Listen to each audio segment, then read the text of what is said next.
मैं एक दर्जी हूँ, पर हर दिन कपड़े नहीं ख्वाब सीलता। नाम है शिवनाथ मिश्रा और ये कहानी है मेरी और मेरे जैसे हजारों की। छोटी सी दुकान है लेकिन इरादे बड़े हैं। बस एक कारखाना चाहिए जहाँ सिलवट में सपने पड़े हैं।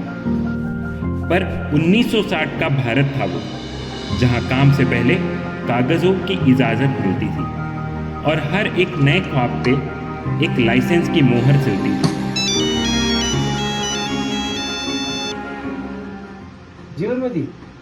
हाँ हाँ, आपने बोला था वो लाइसेंस के लिए सोमवार, पर पिछली बार तो आपने सोमवार बोला था।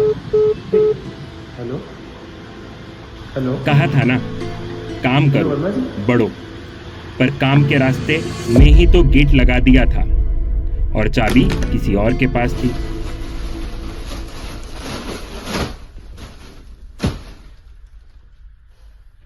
कंधे से टेप उतर गया और साथ में भरोसा भी।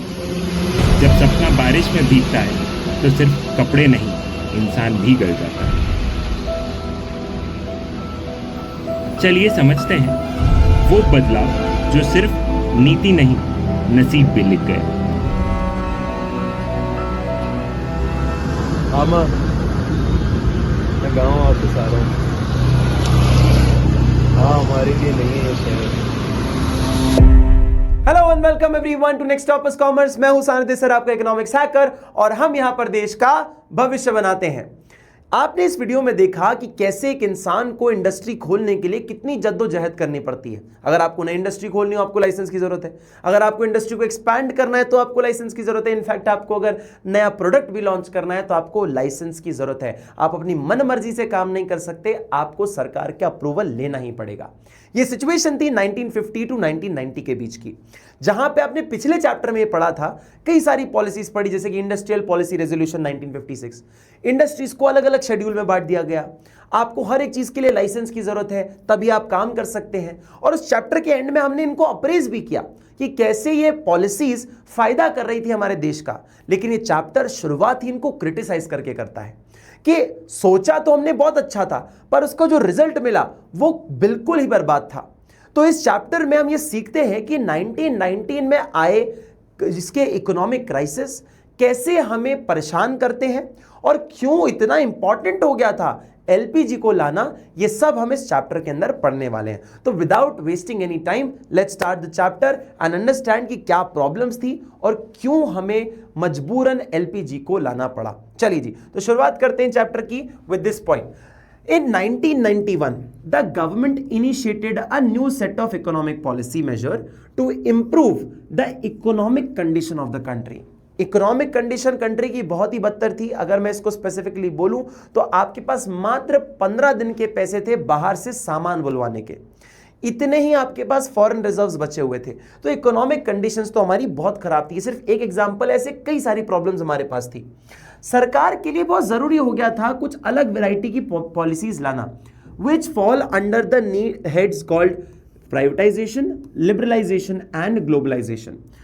These policies were introduced because of severe economic crisis faced by India. बहुत सारे इकोनॉमिक क्राइसिस हमने फेस किए और उसके बहुत सारे रीजंस भी हैं जिनको मैं अभी आपको अगली स्लाइड में बताने वाला हूं। तो क्यों हमारे देश में इकोनॉमिक क्राइसिस आए, उनके कुछ मेजर कारण मैंने यहां पर लिख दिए हैं। मैं आपको पॉइंट बाय पॉइंट हर एक पॉइंट समझाता हुआ चलता हूं। अच्छा, मैनेजमेंट की एक बड़ी शानदार लाइन है जो शायद आपने 12th के क्लास में पढ़ा भी होगा, बिजनेस स्टडीज में specially. If you try to control everything you might end up controlling nothing. कि हो सकता है शायद आप सब चीजों को कंट्रोल करने निकलो तो आप कुछ भी कंट्रोल ना कर पाओ। तो सरकार का काम है गवर्नेंस करना। सरकार अगर बिजनेस भी खुद करे, देश भी खुद चलाए, पॉलिसी भी खुद बनाए, लॉ एंड ऑर्डर का भी पूरा ध्यान रखे, जियोपॉलिटिक्स को भी ध्यान रखे, हर एक चीज को अगर ध्यान रखे, तो हो सकता है वो कोई भी काम पूरी ऑप्टिमम यूटिलाइजेशन या 100% एफिशिएंसी के साथ ना कर पाए। और वही हुआ हमारी इकोनॉमी में। सरकार ने प्राइवेट सेक्टर को बिल्कुल ही मतलब बांध कर रख दिया था कि सारा काम करेंगे तो हम करेंगे, देश का वेलफेयर भी हम करेंगे, देश को डेवलप भी हम करेंगे, लोगों का भला भी हम करेंगे, देश को भी हम चलाएंगे। सारी चीज करने के चक्कर में वो कुछ भी ढंग से नहीं कर पा रहे थे। You can see the example कि अगर आप घर में सारे काम खुद करोगे और अगर काम ना बांटोगे तो आप ढंग से सारी चीजें मैनेज नहीं कर सकते। तो first point was inefficient management. Management करना बड़ा मुश्किल हो रहा था। दूसरी चीज, आपको ये पता है कि पब्लिक सेक्टर जो था वो काफी ज्यादा डोमिनेटिंग था 1950 टू 1990 के बीच में, क्योंकि प्राइवेट सेक्टर के पास इतना पैसा नहीं था, ना ही उनको इतना फायदा मिल रहा था कि वो नई इंडस्ट्रीज खोलें या इकोनॉमी में अपना कुछ ज्यादा कंट्रीब्यूशन करें। जब उनको फायदा नहीं मिल रहा था तो वहां पे थी भी नहीं। पब्लिक सेक्टर इतना ज्यादा था और उनसे एक्सपेक्टेशन भी इतनी ज्यादा थी कि ये हमारे देश को काफी डेवलप करेंगे, हमारी इकोनॉमी को बूस्ट करेंगे, प्रोडक्शन अच्छे से करेंगे। बेटा गोल्स तो आप अनएक्सपेक्टेड या बहुत ही इमेजिनरी सेट कर सकते हो, लेकिन उसके लिए आपको इतनी मेहनत भी करनी पड़ेगी जो कि कहीं ना कहीं पब्लिक सेक्टर नहीं कर पा रहा था। बहुत सारी चीजों की वजह से ये घिरा हुआ था और प्रॉब्लम में था, जिस वजह से इनका परफॉर्मेंस काफी ज्यादा पुअर था। ये इतनी ऑप्टिममली काम नहीं कर पा रहे थे जितना इनको एक्सपेक्ट किया था कि करेंगे, जिसके वजह से ये लॉस में रन हो रहे थे। अगर मैं सिंपल भाषा में बोलूं तो many of the public sector was running on losses, कि उनको हम नुकसान पर चला रहे थे। जबकि प्राइवेट सेक्टर अगर कोई नुकसान पे चीज को चलाता है तो इनफैक्ट वो बंद करने की कोशिश करता है, वो अपने लॉसेस को बढ़ाता नहीं है। बट ये केस पब्लिक सेक्टर के साथ नहीं हुआ। तीसरा point, huge burden of debts. सरकार के ऊपर ऑलरेडी कर्जा था, देश के ऊपर ऑलरेडी कर्जा है, इकोनॉमी चल नहीं रही है, पैसा हमारे पास आ नहीं रहा, तो हम कर्जों को चुकाएंगे कैसे? इनफैक्ट उनके ब्याज को भी कैसे चुकाएंगे? तो हमारे ऊपर ब्याज पे ब्याज लगा जा रहा है, देश के ऊपर कर्जा बढ़ता जा रहा है, जो कि किसी भी इकोनॉमी के लिए या किसी इनफैक्ट एक इंडिविजुअल की भी बात करूं तो उसके लिए भी बहुत अच्छी सिचुएशन नहीं है। जबकि यहां तो हम देश की बात कर रहे हैं। तो ये बहुत बड़ी प्रॉब्लम थी हमारे देश के अंदर, क्योंकि हमारी इकोनॉमी बहुत ही जकड़ गई थी, बहुत ज्यादा प्रॉब्लम में थी। फिर आता है एक और पॉइंट जो कि बहुत इंपॉर्टेंट पॉइंट है, ये चौथा पॉइंट है, that is fall in the foreign exchange reserve. ये फॉरेन एक्सचेंज रिजर्व क्या होता है सर? ये एक ऐसा बेटा गुल्लक होती है जिसमें हमारी गवर्नमेंट जो है वो बाहर की करेंसीज को स्टोर करती है, जैसे कि डॉलर्स और बाकी सारी करेंसीज। सर ये क्यों किया जाता है? जैसे मान लीजिए मुझे यूएस से अगर कोई सामान बुलवाना है तो मैं उनको रुपये में पेमेंट नहीं कर सकता, मुझे उन्हें डॉलर में ही पेमेंट करनी पड़ेगी, क्योंकि वहां पर डॉलर्स ही चलते हैं। तो मेरे को पेमेंट करने के लिए मेरे पास डॉलर्स भी तो होने चाहिए ना। हमारे पास फॉरेन रिजर्व्स ही नहीं थे। In fact to be precise $6 billion foreign reserves बचे हुए थे मात्र, जिसको 15 दिन के इंपोर्ट्स का पैसा माना जा रहा था।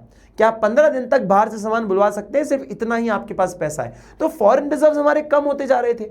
अब कम क्यों होते जा रहे थे? उसका रीजन ये रहा, ये इधर वाला पॉइंट ले आता हूं आपको सीधा, deficit in balance of payment.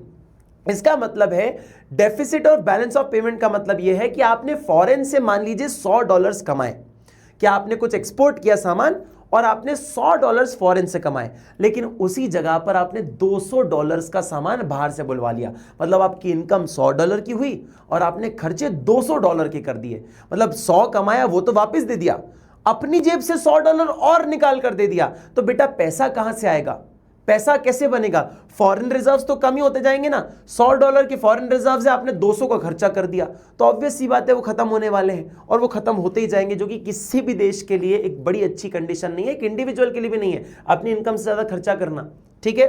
And the sixth point is inflationary pressures. बेटा इकोनॉमी जब इतनी अनस्टेबल हो ना तो आप एक्सपेक्ट नहीं कर सकते कि हमारे देश में प्राइस लेवल्स जो होंगे वो बहुत नॉर्मल होंगे। प्राइस लेवल्स भी बढ़ते जाएंगे, महंगाई बढ़ती जाएगी और इस पर कोई कंट्रोल नहीं किया जा सकता अगर एक बड़े चेंजेस ना लाए जाए तो। ठीक है। तो ये कुछ प्रॉब्लम्स थी जिस वजह से हम इकोनॉमिक क्राइसिस को सहन कर रहे थे और फेस कर रहे थे। अब इनको सुधारने के लिए हमें कुछ चीजों की जरूरत थी, जो कि था हमारे पॉलिटिशियंस, जो हमारे रिप्रेजेंटेटिव्स हैं, गवर्नमेंट है, उनके कुछ एक्शंस रिक्वायर्ड थे। 1991 में प्राइम मिनिस्टर बने हमारे पीवी नरसिम्हा राव साहब, और उस टाइम के फाइनेंस मिनिस्टर मनमोहन सिंह जी ने एक प्रस्ताव रखा कि वो वर्ल्ड बैंक में जाएंगे और वर्ल्ड बैंक और इंटरनेशनल मॉनेटरी फंड के पास जाकर कुछ लोन लेकर आएंगे, जिससे कि हम अपनी इकोनॉमी को स्टेबल कर सकें, जो कि क्राइसिस आ रही है उनको थोड़ा सा शांत कर सकें, उसको मिटा सकें। तो मनमोहन सिंह जी गए वर्ल्ड बैंक और इंटरनेशनल मॉनेटरी फंड के पास और उन्होंने कुछ लोन की एक रिक्वेस्ट रखी, जिसकी वजह से $7 बिलियन का लोन भी इशू हुआ। यहां पे आप देख सकते हो, to manage economic crisis in 1991 Indian government approached the World Bank and IMF as well and received a $7 billion as loan। $7 billion का लोन भी इन्हें मिला, जो कि बाद में ये फिर प्रधानमंत्री भी बने, गवर्नर भी रहे, आपको तो पता ही है, ये फाइनेंस मिनिस्टर थे 1991 के अंदर। लेकिन बेटा लोन के लिए शायद आपको कुछ ना कुछ गिरवी रखना पड़ता है। आपके मन में आया होगा कि सर हमने फिर गिरवी क्या रखा। देखो बहुत सारी चीजें होती हैं, पर यहां पर गिरवी रखना कोई इंपॉर्टेंट चीज नहीं थी। यहां पर एक इंपॉर्टेंट चीज थी कि वर्ल्ड बैंक और इंटरनेशनल मॉनेटरी फंड ने एक रिक्वेस्ट रखा, रिक्वेस्ट नहीं बेसिकली मैं बोलूंगा एक पॉइंट रखे कि हम आपको लोन तभी देंगे जब आप हमारी कुछ शर्तें मानोगे। शर्तें क्या थी जी? लोन ऐसी थोड़ी मिल जाता है, आपको कुछ चीजें भी पूरी करनी पड़ती हैं। तो लोन तो दिया गया, लेकिन इंटरनेशनल एजेंसीज ने एक्सपेक्ट किया कि India to liberalise open up the economy by, कि इनको अपनी इकोनॉमी को थोड़ा सा खोलना पड़ेगा, जिससे कि अपनी इकोनॉमी मतलब ये पैसा खर्चा ना हो जाए इनका, और ये खर्चा करके लोन और ना बढ़ा ले। भाई इनको लोन चुकाना भी तो है, क्या पता ये ढंग से इकोनॉमी चला रहे हैं कि नहीं चला रहे। तो उन्होंने कुछ आइडियाज दिए कि आप अपनी इकोनॉमी को बूस्ट करने के लिए इस पैसे को इस्तेमाल करना, जिससे कि आप कमा पाओ पैसा और चुका भी पाओ। तो उनके 3 पॉइंट्स थे। 3 points were removing restrictions from private sector. इसका मतलब है जो आपके ऊपर लाइसेंस लगाए थे कि बिना लाइसेंस के आप कोई नई कंपनी चालू नहीं कर सकते, ना एक्सपैंड कर सकते हैं, ना ही आप अपना नया प्रोडक्ट लॉन्च कर सकते हैं। ये लाइसेंसिंग सिस्टम, ये रिस्ट्रिक्शंस आप बाखूबी हटा दीजिए। अब रिस्ट्रिक्शंस नहीं होने चाहिए भाई साहब आपके ऊपर। प्राइवेट सेक्टर के ऊपर अगर रिस्ट्रिक्शंस होंगे तो वो ढंग से काम नहीं कर पाएंगे, और ढंग से काम नहीं करेंगे तो इकोनॉमी में पैसा नहीं आ पाएगा। इसलिए आपको रिस्ट्रिक्शंस को हटाना है। दूसरा पॉइंट, दूसरी इनकी शर्त थी कि reduce role of government in the many areas. सरकार जो हर एक काम में पैर अड़ाई बैठी थी अपना, इनने बोला भैया सरकार का काम है देश को चलाना, वो वही करे, वो हर एक जगह पर अपना पैर ना अड़ाए। इसका मतलब यह है कि लोगों को प्राइवेटाइज करना पड़ेगा। अब आपको गवर्नमेंट कंपनीज को प्राइवेट सेक्टर को सेल करना पड़ेगा, प्राइवेट सेक्टर को अपनी कमान को थमाना पड़ेगा। ठीक है कि भैया एक अगर क्रिकेटर बॉल भी खुद डाल दे, बैटिंग भी खुद कर ले और सारी फील्डिंग विकेट कीपिंग भी सब कर ले, तो फिर बाकी 10 लोगों की जरूरत क्या है? बाकी 10 लोगों की जरूरत क्योंकि इसलिए है आपको काम को डेलीकेट करना ही पड़ेगा, और वही काम यहां पर कहा गया। फिर आया तीसरा point, that is removing of trade restrictions. इसका मतलब यह है कि आपने जो बाउंड्री सेट कर दी थी कि बाहर से ना कोई आप इंपोर्ट ला सकते हो, लाओगे तो आपके ऊपर क्वांटिटेटिव रिस्ट्रिक्शंस रख दिए कि 3-4 के ज्यादा आप प्रोडक्ट नहीं ला सकते, जिसको अपन ने कोटा भी कहा पिछले चैप्टर में कि कोटा फिक्स कर दिए गए थे, नंबर ऑफ इंपोर्ट्स के क्वांटिटी सेट कर दी थी आपने, और उसके साथ साथ आपने बहुत सारे टैक्सेस भी बढ़ा दिए थे, टैरिफ्स बढ़ा दिए कि कोई 100 रुपए की चीज मंगाएगा तो उनको 300 की पड़ेगी। ऐसी चीजें भी कर दी गई थी जिससे कि लोग बाहर से सामान नहीं बुलवा सकते थे। तो आपने अब अपने द्वार खोलने हैं देश के कि कोई भी कंपनी बाहर से आके इंडिया में काम कर सकती है, कोई भी प्रोडक्ट बाहर से आ सकता है, और कोई भी इंडियन कंपनी बाहर भी जा सकती है। ये सारी चीजें आपने दरवाजे अपने देश के खोल दिए। तो इन्होंने तीनों चीज को अग्री किया और ये लोन को इशू किया, और जैसे ये तीनों चीज को अप्रूव किया तो इन्होंने एक नई पॉलिसी का जन्म दिया जिसको कहते हैं हम न्यू इकोनॉमिक पॉलिसीज। ठीक है बेटा, ये न्यू इकोनॉमिक पॉलिसी के अंदर हमने 2 तरीके से इकोनॉमी को स्टेबल किया। अब बेटा जब अर्थक्वेक आता है, जैसे कि अर्थक्वेक को समझिएगा इकोनॉमिक क्राइसिस, जब अर्थक्वेक आता है तो बिल्डिंग हिल रही होती है ना।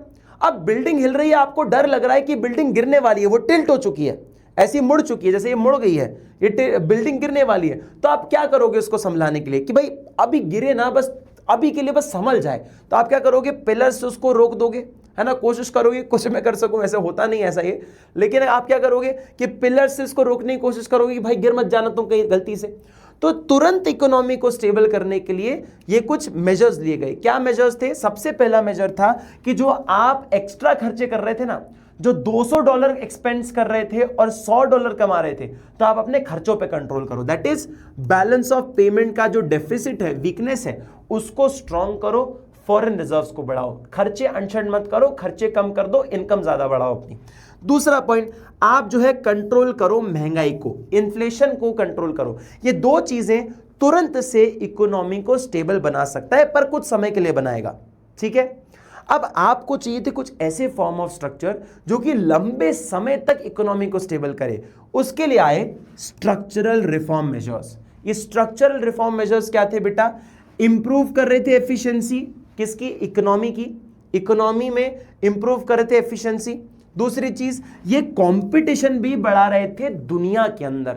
ठीक है, तो ये कैसे किया गया? ये स्टेबलाइजेशन मेजर्स आए इन तीन चीजों से, that is liberalisation, privatisation and globalisation. I hope कि आपको क्लियर है। फटाक से इसका स्क्रीनशॉट ले लो। चलिए चालू करते हैं। सबसे पहला पॉइंट दैट इज लिबरलाइजेशन। मैं आपको एक सीन से समझाता हूं कि लिबरलाइजेशन क्या होता है। Babuji as government and Simran as private sector. Babuji ने सिमरन का हाथ पूरा पकड़ा हुआ है, कंट्रोल पूरा रखा हुआ है। कब ये घर पे आएगी, कब ये घर से बाहर जाएगी, क्या पढ़ेगी, किससे मिलेगी, सारा कंट्रोल किसके पास है? बाबूजी के पास। अब बाबूजी को रियलाइज होता है कि सिमरन हो गई है बड़ी, अब इसको खुली छूट देनी पड़ेगी, तभी ये ढंग से अपनी मनमर्जी से काम कर सकती है, ज्यादा खुश रह पाएगी और अपने फुल पोटेंशियल पे काम कर पाएगी, जिससे आगे बढ़ेगी, मेहनत करेगी और नाम कमाएगी, जिससे घर का भी भला होगा। तो सरकार ने भी कुछ ऐसा ही सोचा कि प्राइवेट सेक्टर को जो हमने कंट्रोल करके रखा है, ये कंट्रोल अब इनको छोड़ना पड़ेगा, अब इनको इनकी मर्जी से काम करने देना पड़ेगा, जिससे कि हमारा भी काम कम हो जाए और देश का भी भला हो। तो रेगुलेशंस को कम करने की बात करी गई। मतलब रेगुलेशंस का मतलब होता है रूल्स, रूल्स को कम कर देना। इसको हम दूसरे शब्दों में डी रेगुलेशन भी कहते हैं। डी रेगुलेशन, रेगुलेशन का मतलब है रूल्स लगाना, डी रेगुलेशन का मतलब है रूल्स को हटा देना, जो कि लिबरलाइजेशन का एक दूसरा नाम भी कहलाता है। लिबरलाइजेशन को हम डी रेगुलेशन से भी जानते हैं। आइए देखते हैं इसके अंदर क्या पढ़ना है हमें। Liberalisation means removal of entry and growth restrictions on the private sector. The purpose of liberalization was to unlock the economic potential of country to introduce much more competition into the economy. Liberalization include the following economic reforms. अब क्या किया गया? जब आपने regulations को कम कर दिया, rules को कम कर दिया, तो उससे आप ज्यादा मौका दे रहे थे प्राइवेट सेक्टर को अपने फुल पोटेंशियल पे काम करने का। वो अपनी मर्जी से जिस इंडस्ट्री में चाहे उस पे काम कर सकते हैं, अपनी मर्जी से जितना एक्सपैंड करना चाहे काम कर सकते हैं। नई इंडस्ट्री खोलनी है कोई दिक्कत नहीं है, कोई नया प्रोडक्ट लॉन्च करना है कोई दिक्कत नहीं है, किसी से परमिशन लेने की जरूरत नहीं है। अब इससे प्राइवेट सेक्टर को फायदा यह मिला कि कंपीट कर सकते हैं बाहर की बड़ी कंपनी के साथ, क्योंकि इनको भी उतनी ही फ्रीडम है जितनी फ्रीडम उनको मिली हुई है। तो अब इंडियन कंपनीज भी, प्राइवेट कंपनीज भी अब बेहतर काम करके बाहर की कंपनी के साथ कंपीट कर सकती हैं। तो लिबरलाइजेशन बेटा सिर्फ एक टॉपिक नहीं, इसको आपको बहुत अलग अलग सेक्टर्स में लिबरलाइज करना था। मतलब रूल्स और रेगुलेशंस को कम करना था बहुत अलग अलग सेक्टर्स में। वो कौन कौन से सेक्टर्स है ये देखिए। पहला है इंडस्ट्रियल सेक्टर, दूसरा financial sector, tax reform, foreign exchange और ट्रेड। इन सारी चीजों में रूल्स एंड रेगुलेशंस को कम करना अनिवार्य था, जरूरी था इस चीज को बेहतर करने के लिए। तो सबसे पहले बात करेंगे एक एक पॉइंट की, इंडस्ट्रियल सेक्टर की। इंडस्ट्रियल सेक्टर, आपको अगर याद हो पिछले वाले चैप्टर में हमने पढ़ा था, कोई आपको नई कंपनी लॉन्च करनी हो या कोई नई इंडस्ट्री खोलनी हो, आपको अपने इंडस्ट्री को एक्सपैंड करना हो, बड़ा करना हो, ब्रांचेस खोलनी हो, या आपको एक नया प्रोडक्ट लॉन्च करना हो, डाइवर्सिफाई करना हो, तो आपको लाइसेंस लेना पड़ता है। बिना सरकार की परमिशन के आप कुछ नहीं कर सकते। वो जो परमिशन थी ना, वो अब आपने हटा दी। क्या किया? Reduction in the industrial licensing. आपने रिड्यूस करती है लाइसेंसिंग और आपने सारे लाइसेंस हटा दिए जो इंडस्ट्रीज पर थे। अगर आपको कोई भी नया काम करना हो, कोई नया प्रोडक्ट लॉन्च करना हो या कुछ भी करना हो, आपको लाइसेंस की जरूरत नहीं है। परंतु कुछ ऐसी 5 इंडस्ट्री हैं, मात्र 5 इंडस्ट्री ऐसी हैं जिनमें आपको लाइसेंस की आज भी जरूरत है। सर ये 5 इंडस्ट्रीज कौन है और ये 5 इंडस्ट्रीज पे क्यों आज भी लाइसेंस चाहिए होता है? उनके 2 के मैं आंसर देता हूं। पहली चीज, ये 5 इंडस्ट्री बड़ी चुनकर बनाई गई हैं। क्यों? क्योंकि ये एक इंसान की हेल्थ के लिए इंजूरियस है। जैसे कि सबसे पहला पॉइंट, टबैको, जुबां केसरी या हीरोगिरी फूफू करने में नहीं है। जब भी आप टबैको रिलेटेड कोई भी प्रोडक्ट बनाते हो, दिस शोज कि टबैको एक इंसान के लिए बहुत इंजूरियस है। स्मोकिंग करोगे या आप टबैको च्यू करते हो तो आपका mouth cancer, lung cancer, heart diseases, ऐसी कई सारी प्रॉब्लम्स का आपको सामना करना पड़ सकता है। जब आप इंसान को कोई चीज कंज्यूम करने के लिए देते हो जो कि सेफ नहीं है, तो इसीलिए उस पर आपको लाइसेंस लगाना पड़ेगा कि जो भी टबैको से रिलेटेड काम करेगा उसको लाइसेंस की जरूरत है। तो पहली इंडस्ट्री दैट इज टबैको, उससे बना कोई भी प्रोडक्ट अगर आपको बनाना है तो आपको लाइसेंस की जरूरत पड़ेगी, क्योंकि वो इंसानों के लिए डेंजरस है। सेम दूसरी चीज आ जाएगी अल्कोहल। अल्कोहल भी बिना मुझे कहे बताए आपको पता है कितना डेंजरस है, कितना हार्मफुल है हमारी हेल्थ के लिए। जो टॉक्सिन्स है, अल्कोहलिक टॉक्सिन्स, ये हमारे लिवर को, फैटी लिवर है ना, और कई सारी बीमारियां जैसे स्ट्रोक, जैसे किडनी फेलियर, कई सारी तरह की चीजों से हमें संघर्ष करवाता है। दैट इज वाई अल्कोहल की प्रोडक्शन के ऊपर भी आपको लाइसेंस की जरूरत है अगर आपको अल्कोहल के बिजनेस में जाना है तो। उसके साथ आता है industrial explosives. Sir what are industrial explosives? जैसे आपने देखा होगा कोल माइन में बम फटते हैं, कोल माइंस में खदानों को खोलने के लिए आप बम से उड़ाते हो कि भाई इतनी बड़ी बड़ी चट्टानें आप हथौड़े से थोड़ी तोड़ोगे, या उनकी जो माइंस में अगर आपको अंदर जाना है तो आप कैसे जाओगे? आप बम से ब्लास्ट करते हो, टुकड़े गिरते हैं, उनको साफ करते हो और अंदर डीप जाते हो, है ना। ये कुछ तरीका होता है। इनफैक्ट बिल्डिंग्स को गिराने के लिए भी आप जो है एक्सप्लोजिव्स बनाते हो। अब ये एक्सप्लोजिव बेटा हर कहीं घर में बनने लग जाए बिना लाइसेंस के, तो कोई भी आपस में लड़ाई होगी तो एक दूसरे के घर में बम फेंक देंगे। वर्मा आंटी शर्मा आंटी पे फेंक रही है, शर्मा आंटी चौहान आंटी पे फेंक रही है, आपस में एक दूसरे में बम फेंके जा रहे हैं लोग, तो ये तो प्रॉब्लम हो जाएगी ना। तो इसीलिए इन पर भी आपको लाइसेंस लगता है। बिना लाइसेंस के आप इंडस्ट्रियल एक्सप्लोजिव्स नहीं बना सकते। फिर आता है एरोस्पेस। एरोस्पेस का मतलब क्या है भाई? स्पेस रिलेटेड कोई भी चीज अगर आपको काम करनी है उसके लिए आपको परमिशन चाहिए। अपना रॉकेट बनाकर मार्स पर चले गए ऐसा नहीं हो सकता भाई, है ना। इसमें क्योंकि एरोस्पेस में बहुत सारी चीजें आती हैं। आप देखो स्पेस में मिसाइलें भी जाती हैं, तो ऐसी कोई भी चीज अगर आपको बनानी है तो आप खुद से नहीं बना सकते, आपको लाइसेंस की जरूरत है, ठीक है बेटा। फिर आता है उसके बाद आपके पास ड्रग्स, फार्मास्यूटिकल ड्रग्स एक ऐसी चीज है, आप तो बोल रहे होगे कि सर ये तो बहुत हेल्दी होता है। हेल्दी मतलब इन द सेंस कि अगर आप बीमार हो तो आपको ठीक करने के लिए दवाइयां तो इस्तेमाल होती हैं, तो ये तो आपकी हेल्थ के लिए इंजूरियस नहीं है। बेटा गलत दवाई खा ली तो, अगर आपको कुछ और दवाई चाहिए थी आपकी हेल्थ को सुधारने के लिए, लेकिन बनाने वाले ने गलत कंपोनेंट मिला दिया, गलत केमिकल रिएक्शन कर दिया, आपकी जान चली गई, आपके बॉडी पार्ट्स खराब हो गए, कुछ ना कुछ उल्टा सीधा हो गया आपके साथ, तो उसके लिए जिम्मेदार कौन होगा? आप प्राइवेट लोगों को तो जिम्मेदार ठहरा नहीं सकते, इसीलिए लाइसेंस यहां पर भी लगता है। तो व्हाट आर द 5 इंडस्ट्रीज जिसमें लाइसेंस लगता है? Tobacco, alcohol, industrial explosives, aerospace और उसके साथ फार्मास्यूटिकल एंड ड्रग्स। तो ये गिनकर 5 इंडस्ट्रीज में आज भी लाइसेंस लगता है। The new policy abolish the industrial licensing from all the projects except the a short list of 5 industries. ये 5 इंडस्ट्रीज जो थी उनमें ही आज की डेट में क्या लगता है बेटा? लाइसेंस लगता है। अब दूसरा स्टेप क्या लिया गया इंडस्ट्री के अंदर? दूसरा स्टेप ये था कि आप पब्लिक सेक्टर का रोल कम कर रहे हो, ये सबसे बड़ी बात थी।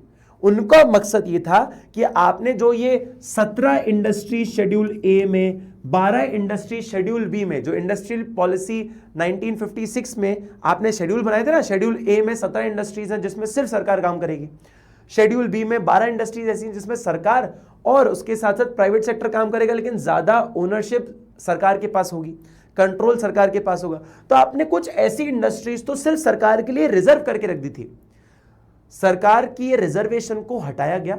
अब मात्र इनको छोड़कर सिर्फ 3 ऐसी इंडस्ट्री रह गई हैं जिसमें आज प्राइवेट सेक्टर काम नहीं कर सकता, चाहकर भी नहीं कर सकता। ये मात्र ऐसी 3 इंडस्ट्रीज हैं और वो भी बड़ी लॉजिकली बताई गई हैं। कौन सी? देखो, सबसे पहला है रेलवे। रेलवे इकलौता ऐसा ट्रांसपोर्ट है जो कि सिर्फ सरकार द्वारा चलाया जाता है ना, सिर्फ सरकार द्वारा, जिसमें प्राइवेट सेक्टर नहीं है। जैसे टाटा की खुद की ट्रेन नहीं है, अडानी खुद की ट्रेन नहीं है, अंबानी खुद की ट्रेन नहीं है, ऐसे खुद की ट्रेन कोई चला नहीं सकता। सरकार का सिस्टम है, सरकारी चलाती है, ठीक है।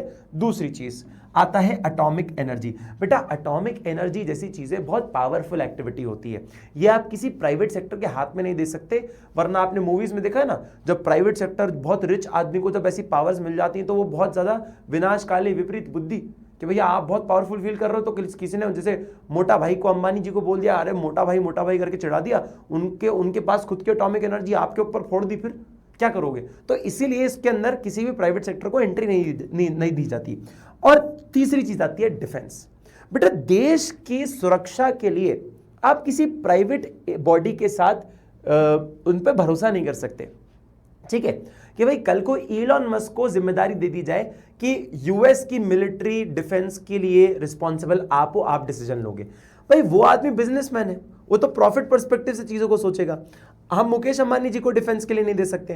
क्या पता ये लोग, मतलब ऐसा किसी के ऊपर लांछन नहीं लगा रहा हूं मैं, पर एक एग्जांपल है कि भाई एक प्राइवेट पर्सन देशद्रोह बन जाए, हमें क्या पता।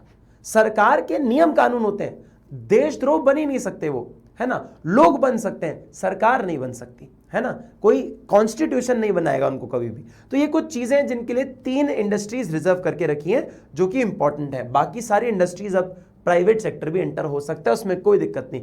कोल माइंस वगैरह, ये पेट्रोलियम के अंदर आपने देखा ये सब जो रिजर्व थी अब प्राइवेट सेक्टर भी होता है। रिलायंस पेट्रोलियम है, कई सारे अलग अलग पेट्रोल्स हैं जो खुद के ब्रांड्स हैं, तो ये सब चीजें अलाउड है अब, ठीक है। उसके बाद आता है MRTP एक्ट। MRTP एक्ट क्या बोलता है बेटा, जब भी आपको कंपनीज को, जैसे requirement for large companies to seek prior approval for expansion, merger etcetera were eliminated. देखो अगर आपको किसी कंपनी के साथ जुड़ना है, जैसे कि मैं बोलूं वोडाफोन और आइडिया दोनों साथ में मिल गया, तो ये अपनी मर्जी से जुड़ गया, इनका मन था, ये इनका बिजनेस स्ट्रेटेजी था, ये दोनों साथ में आ गए। ये पहले के टाइम पर आप बिना किसी परमिशन के कर नहीं सकते थे, बिना परमिशन के नहीं कर सकते थे, तो आपको परमिशन ही लेनी पड़ती थी। भाई मैं किसी कंपनी के साथ जुड़ना चाहता हूं, हम 2 कंपनी मिलकर एक कंपनी बनना चाहते हैं, इसमें हम दोनों का डिसीजन होना चाहिए, इसमें सरकार का क्या डिसीजन है भाई।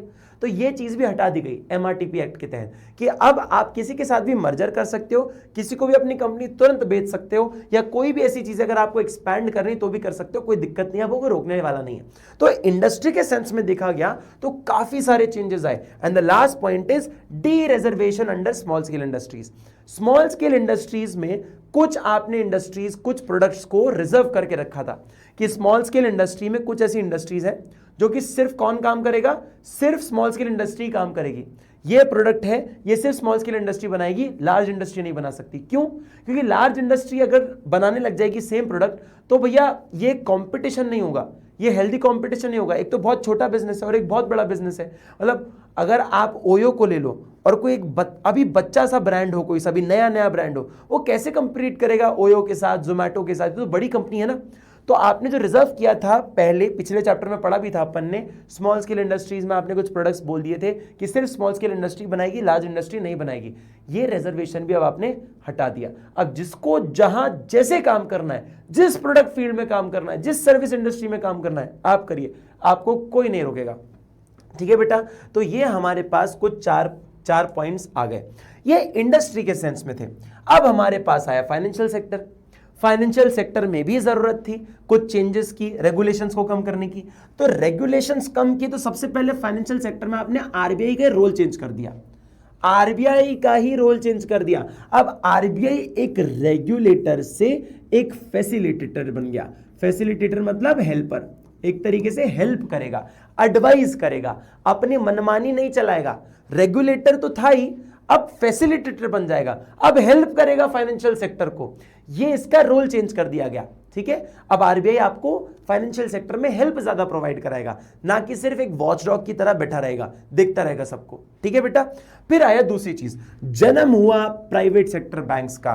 1991 से पहले प्राइवेट सेक्टर बैंक्स नहीं हुआ करते थे, कमर्शियल बैंक्स नहीं हुआ करते थे। ठीक है, कमर्शियल बैंक्स प्राइवेट सेक्टर आए 1991 या उसके बाद, जैसे कि एक्सिस बैंक, आईसीआईसीआई बैंक, ये सब बैंक्स 1991 के बाद कमर्शियल बैंक बने। आप बोलोगे सर आईसीआईसीआई बैंक तो 1965 में भी आ चुका है, बट उस टाइम वो डेवलपमेंट बैंक था, कमर्शियल बैंक नहीं था। तो ये चीज भी आप याद रखिएगा।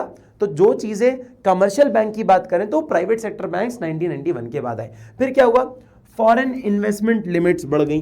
कैसे बढ़ गई? जैसे ये सही, फॉरेन इन्वेस्टमेंट लिमिट क्या होती है?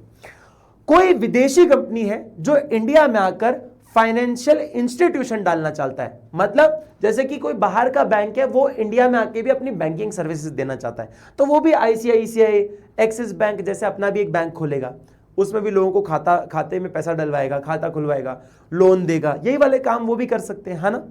लेकिन एक पॉलिसी है, एक रूल है कि आप 100% खुद ओनर नहीं हो सकते हो बैंक, मतलब फॉरेन बैंक खुद 100% ओनर नहीं हो सकता इंडिया में। आपको किसी इंडियन बैंक या इंडियन कंपनी के साथ मिलकर काम करना पड़ेगा। तो उसकी ना लिमिट हुआ करती थी पहले 10%, 15%, 25%, कि बाहर की बैंक या बाहर की कंपनी सिर्फ 25% ओनर हो सकती है बैंक की या फाइनेंशियल इंस्टीट्यूशन की। अब वो जो 25% ओनरशिप है ना, वो बढ़ा कर दी गई 51%। क्यों? जैसे कि ज्यादा परसेंट ओनर अगर मैं रहूंगा तो उसमें फायदा मेरा ज्यादा होगा, कम परसेंट ओनरशिप मेरे पास होगी तो उसमें मेरा फायदा कम होगा। तो लोगों को अट्रैक्ट करने के लिए, फॉरेन इंस्टीट्यूशन सर्विसेज को फॉरेन डायरेक्ट इन्वेस्टर्स को अट्रैक्ट करने के लिए आपने ज्यादा बड़ी लिमिट बना दी कि भैया 51% आप ओनर हो सकते हो इंडियन बैंक या इंडियन फाइनेंशियल इंस्टीट्यूशन के अंदर, जिससे कि आपका ज्यादा फायदा होगा। तो अब ज्यादा कंपनीज आके, ज्यादा इंस्टीट्यूशंस आके यहां पर आकर अपना काम सेटअप करना चाहते हैं। And the last point is ease in expansion process. बेटा किसी भी बैंक को कितनी भी ब्रांचेस खोलनी हो, आपको कोई प्रायर अप्रूवल लेने की जरूरत नहीं है आरबीआई से। आप जितनी ब्रांच खोलना चाहो उतनी ब्रांच खोलो, अपनी मनमर्जी से खोलो, किसी से पूछने की जरूरत नहीं है। तो फाइनेंशियल सेक्टर में भी काफी रूल्स को कम कर दिया गया, आप देख ही सकते हो, है ना। समझ आ गया बेटा। अब आता है नेक्स्ट पॉइंट, टैक्स रिफॉर्म्स। अब टैक्स रिफॉर्म्स क्या कहता है?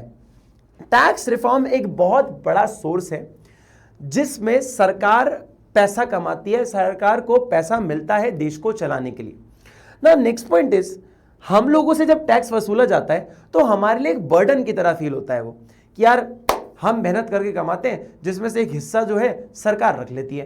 तो अब आप देखो ना, एक को फायदा मिल रहा है तो एक को नुकसान लग रहा है। अब आप मान लीजिए लोगों को फायदा देने के लिए टैक्स रेट्स को कम कर दें, तो फिर सरकार के पास पैसा कम कलेक्ट होगा, सरकार के पास पैसा कम आएगा तो वो देश को ढंग से चला नहीं पाएगी, डेवलप नहीं कर पाएगी। तो बड़ी समस्या है, एक जगह कुछ करने जाओ तो दूसरे को इंपैक्ट पड़ता है, इनको कुछ करने जाओ तो दूसरे को इंपैक्ट पड़ता है। तो इस वजह से एक प्रॉपर टैक्स रिफॉर्म्स आने की जरूरत थी जहां पर दोनों का फायदा हो। ठीक है बेटा, तो क्या बोला गया? Tax reforms refer to reforms that governments taxation and public expenditure policies which are collectively known as fiscal policy. Taxes are of two types. क्या हुआ बेटा? फिस्कल पॉलिसीज पर बड़ा ध्यान दिया गया कि सरकार के खर्चे और सरकार का रेवेन्यू, इस पर बड़ी ध्यान देना था आपको। अब जो टैक्सेस होते हैं ना बेटा, वो दो प्रकार के होते हैं। एक होता है डायरेक्ट टैक्स, एक होता है इनडायरेक्ट टैक्स। जिनको नहीं पता मैं उनको समझा देता हूं। डायरेक्ट टैक्स वो टैक्स होता है जो डायरेक्टली कमा रहा होता है उसी पे लगता है। जैसे कि मैंने जितना भी पैसा कमाया उसका टैक्स कौन भरेगा?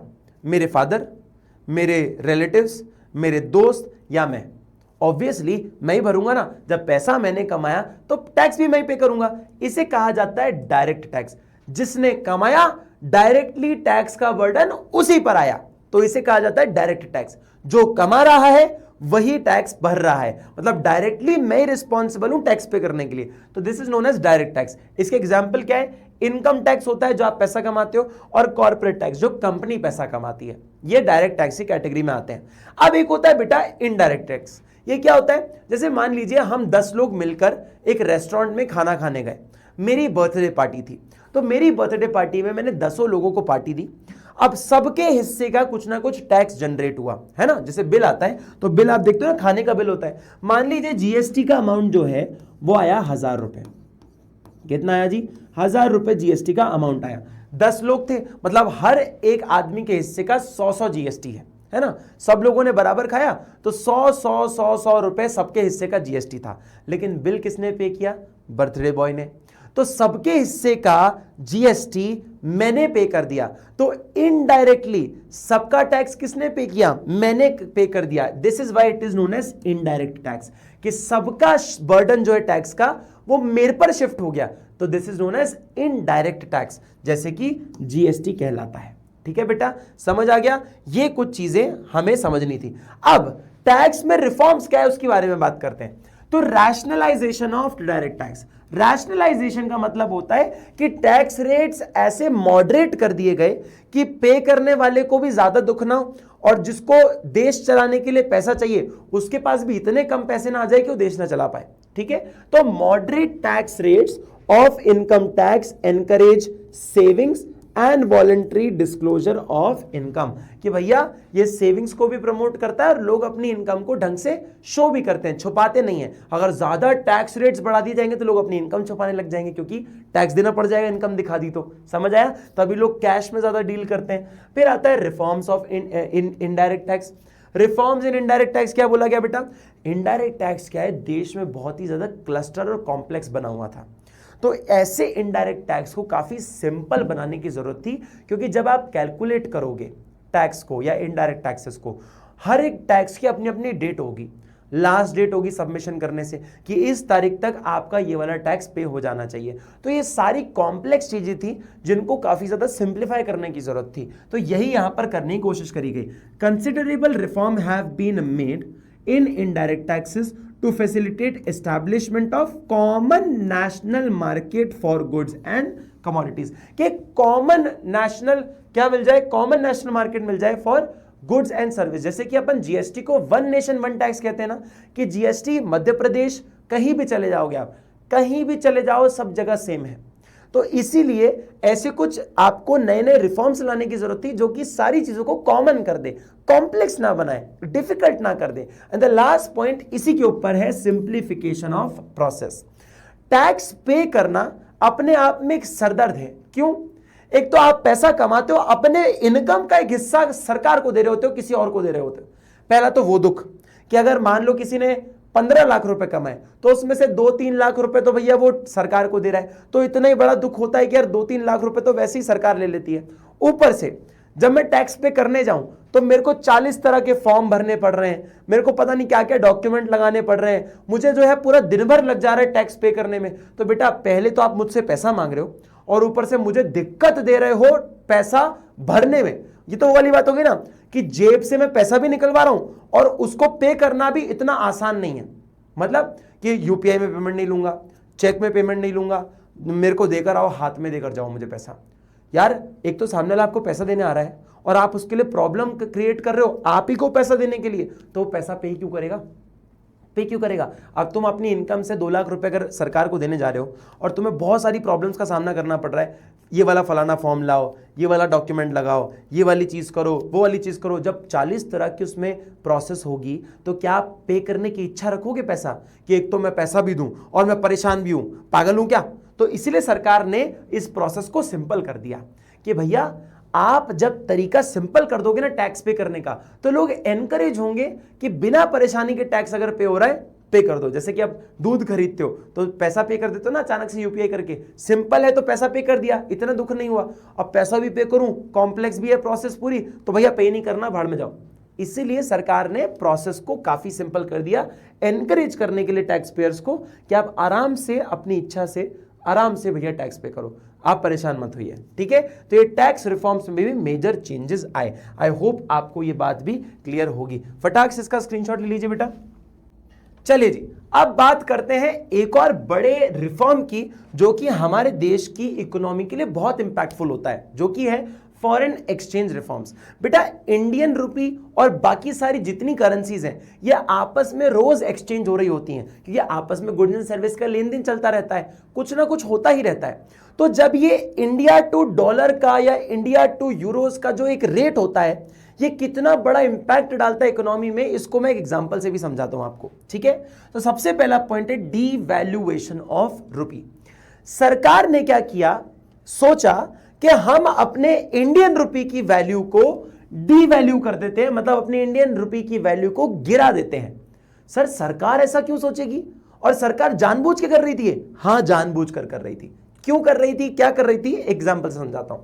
मान लीजिए $1 आपका कुछ 50 रुपए का आता होगा, ठीक है, 50 रुपीज का $1 है, यह हमने मान लिया है। ठीक है, अब सरकार को लगा कि यार हमें ना अपनी करेंसी की वैल्यू गिरा देनी चाहिए। क्यों गिरा देनी चाहिए, उसके रीजन मैं बता रहा हूं आपको। गिराओगे कैसे? $1 तो $1 ही रहेगा। इंडियन रुपी गिरा है ना, तो इंडियन रुपी गिर कर कितना हो गया बेटा, 60 रुपए हो गया, 60 रुपीज हो गया। अब आपको ना गिरने का मतलब क्या लगता है, 50 से 40 हो जाना। बेटा 50 से 40 हो जाना गिरना नहीं होता, गिरना तो 50 से 60 होता है। क्यों? पहले $1 50 रुपए का था, अब $1 60 रुपए का है। भाई हमारी तो वैल्यू गिर गई ना, हमें तो महंगा पड़ने लगा अब डॉलर, यस और नो। तो इसीलिए हम इसको कहते हैं डीवैल्यूएशन ऑफ रुपी, कि रुपी की वैल्यू गिर गई। अब इससे फायदा क्या होता है सर, हमें कोई फायदा हुआ है कि नुकसान हुआ है? आप तो जानबूझ के अपनी वैल्यू गिरा रहे हो, लेकिन इससे कई बार फायदा भी होता है। कैसे, ध्यान से सुनिएगा बेटा। मान लीजिए मैं यूएस से कोई सामान मंगवाता हूं, तो पहले मैं 50 रुपए दिया करता था, तो मुझे $1 का सामान यूएस से आ जाता था। अब मुझे क्या करना पड़ रहा है, अब मैं 50 रुपए फिर दे रहा हूं, वो बोल रहे हैं अब 50 नहीं 10 रुपए और एक्स्ट्रा दो, तो मैं 10 रुपए और निकाल कर दे रहा हूं, 60 रुपए बना रहा हूं, तो सेम मुझे $1 का सामान आ रहा है। मतलब पहले 50 रुपए खर्चा करके मैं $1 का सामान मंगवाता था बाहर से, अब मैं 60 रुपए खर्चा करके $1 का सामान मंगवाता हूं, तो मुझे तो सामान महंगा पड़ रहा है, हाँ या ना? तो आप बताओ, जब भी कोई चीज महंगी पड़ती है बाहर से, अगर आप मंगवाओगे तो आप मंगवाना पसंद करोगे कि नहीं पसंद करोगे? सर ऑब्वियस सी बात है, महंगी चीज क्यों मंगवाएंगे? तो इससे एक इंपैक्ट पता चलता है कि एक्सपोर्ट्स हो जाते हैं आपके कम। आप बाहर, सॉरी एक्सपोर्ट्स नहीं, सॉरी माय बैड, इंपोर्ट्स हो जाते हैं आपके कम। आप बाहर से सामान कम बुलवाने लगते हो, ठीक है? एक्सपोर्ट गलती से लिख दिया मैंने, इंपोर्ट। क्या बाहर से सामान कम बुलवाने लगते हो? क्यों? महंगा पड़ रहा है। पहले 50 रुपए देकर $1 मंगवाता था, अब मैं 60 रुपए देकर $1 का सामान मंगवाता हूं, ठीक है? लेकिन यही चीज उल्टी हो जाएगी। कैसे उल्टी हो जाएगी? मान लीजिए कोई फॉरेनर इंडिया से 5 चिप्स के पैकेट मंगवाता है या 10 रुपए वाले चिप्स के पैकेट मंगाता है, तो पहले वो $1 खर्चा करता था तो उसको 5 पैकेट चिप्स के मिलते थे। आज भी वो $1 खर्चा कर रहा है, लेकिन कितने चिप्स के पैकेट मिल रहे हैं उसको? 6 चिप्स के पैकेट, क्योंकि 10 रुपए का एक चिप्स का पैकेट है। दिस मीन्स कि वो ज्यादा सामान मंगवा पा रहा है सेम प्राइस पर। उसको तो $1 पे करना पड़ रहा है ना, क्योंकि हमारी करेंसी गिरी है, उसकी तो उतनी है। समझ आया? तो इससे क्या देखा जाता है? एक्सपोर्ट बढ़ जाते हैं। किसके एक्सपोर्ट बढ़ जाएंगे? हमारे एक्सपोर्ट्स बढ़ जाएंगे। हमारे यहां से बाहर सामान ज्यादा बिकने लग जाएगा। अब आप एक तरीका समझिए, मैं ज्यादा कमा रहा हूं, एक्सपोर्ट करके इनकम आती है, इंपोर्ट करके खर्चा बढ़ता है, तो मैंने अपने खर्चे कम कर दिए और इनकम बढ़ा दी। मतलब मेरे फॉरेन रिजर्व्स जो हैं वो भरने लग जाएंगे। इनफैक्ट मेरा जो बैलेंस ऑफ पेमेंट का जो डेफिसिट, मैंने एक प्रॉब्लम तुम्हें बताई थी, वो सुधर जाएगा। क्यों? अब मैं खर्चा कम कर रहा हूं और कमा ज्यादा रहा हूं। मैं $100 कमाता हूं और $50 खर्चा करता हूं, तो ये मुझे एक फायदा देगा। इसलिए सरकार ने जानबूझकर इंडियन रुपए की वैल्यू को गिरा दिया था। अब क्या हुआ बेटा? क्या सिर्फ सरकार ही डिसाइड करती है डॉलर टू रुपए का प्राइस? बेटा सरकार भी कर सकती है, लेकिन सरकार ने करने के बाद यह सोचा कि अब मैं डिसाइड नहीं करूंगा कि रुपए का वैल्यू डॉलर, यूरोज, वॉन, दिनार, दिरहम से कितना होना चाहिए। मार्केट को डिसाइड करने दो कि ये डॉलर का रुपए से प्राइस कितना होना चाहिए, रुपए का दिनार से कितना प्राइस होना चाहिए, रुपए का यूरो से कितना प्राइस होना चाहिए। ये एक्सचेंज रेट मार्केट को डिसाइड करने दो। सर मार्केट कैसे करता है?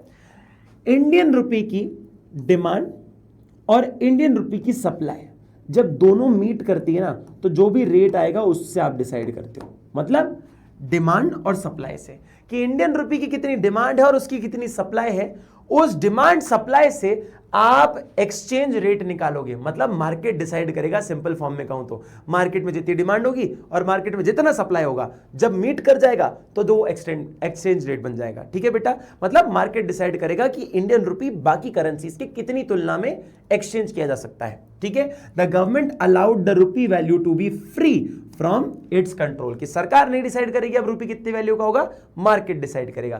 तो ये एक और बड़ी अच्छी चीज हमें सीखने को मिली है ना।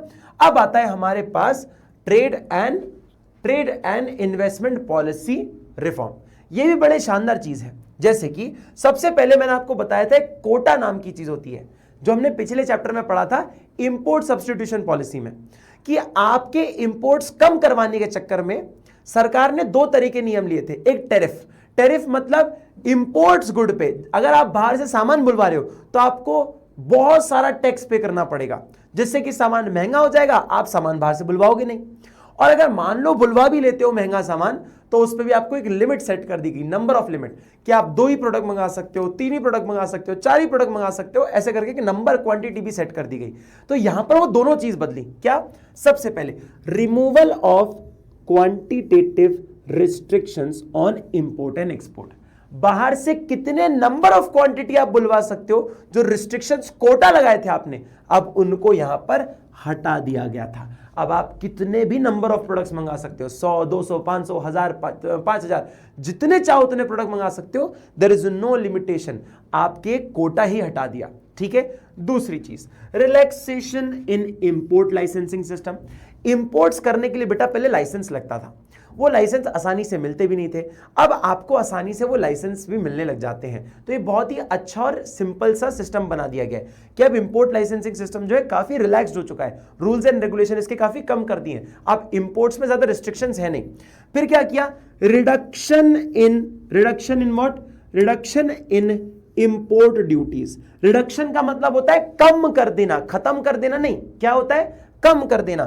तो आप बाहर से अगर कुछ सामान बुलवा रहे हो तो उस पर जो टैक्स लगता था, मान लीजिए पहले टैक्स लगता था क्या, अगर आप बाहर से सामान मंगवा रहे हो तो उस पर 125% टैक्स लगेगा, 125% टैक्स लगेगा। मतलब 100 की चीज मान लो 225 रुपए की मिल रही है आपको, कितनी महंगी मिल रही है। अब वो रेट पता है कम करके कितना कर दिया, इसको रिड्यूस करके कितना कर दिया गया, मात्र 10%।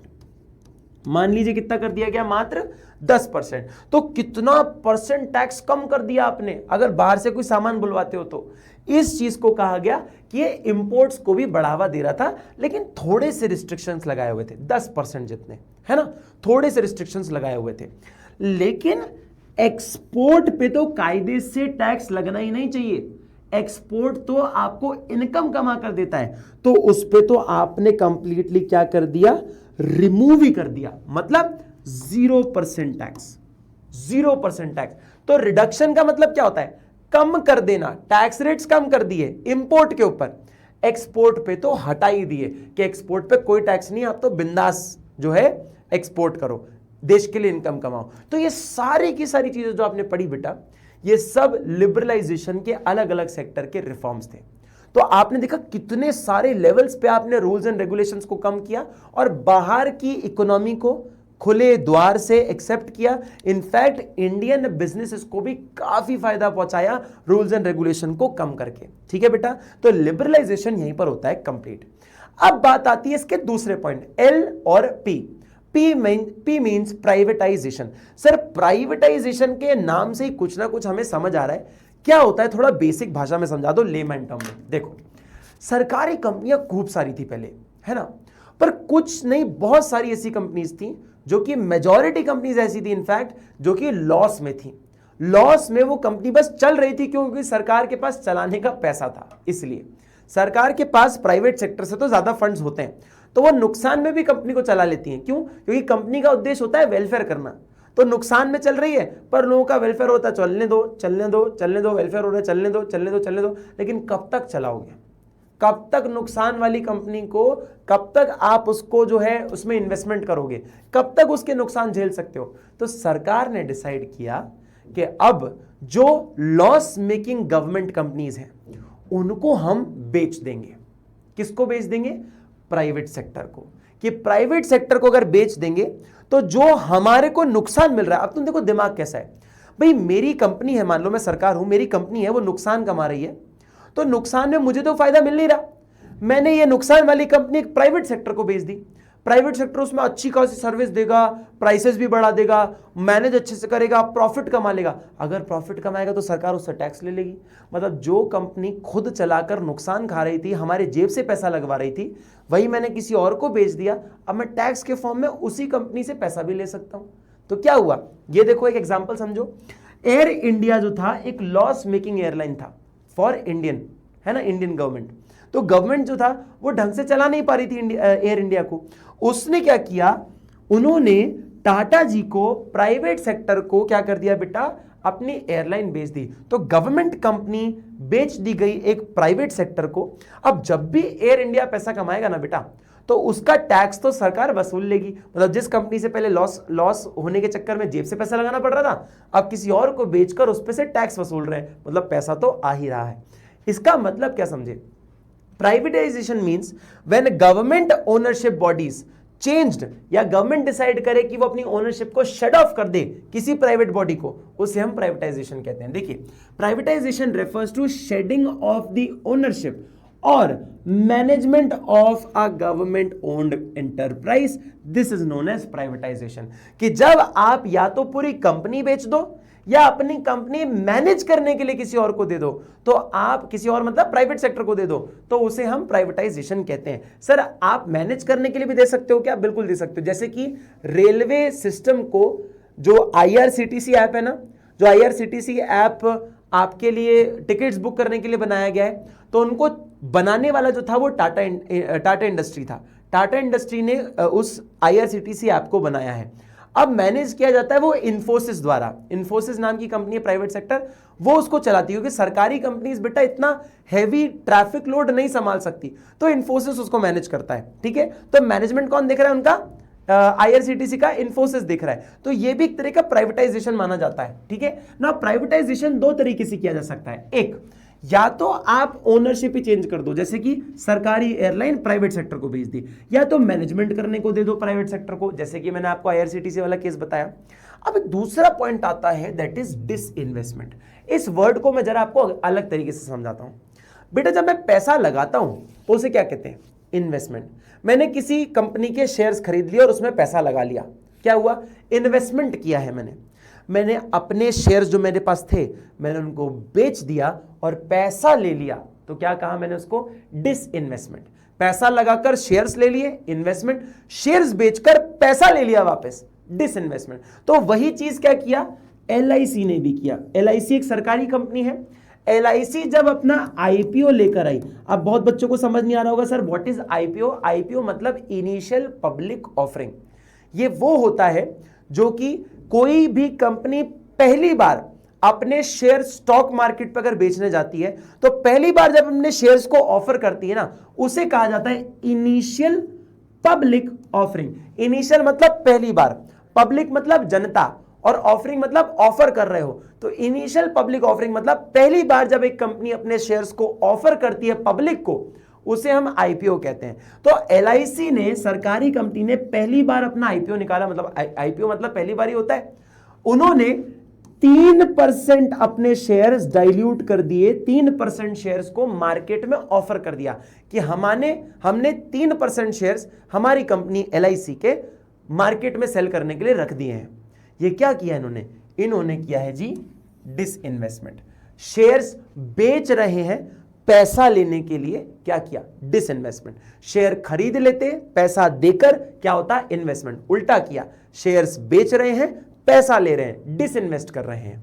ठीक है बेटा, ये कहा जाता है प्राइवेटाइजेशन। लेकिन अब क्या हुआ सर, आपने बोला था कि सरकारी कंपनीज को बेच रहे थे प्राइवेट सेक्टर को, तो सारी कंपनी बेच दी क्या? नहीं बेटा, सारी कंपनी नहीं बेची। उसमें भी एक हिसाब किताब हुआ, किन कंपनी को बेचा जाना चाहिए, किन कंपनी को नहीं बेचा जाना चाहिए।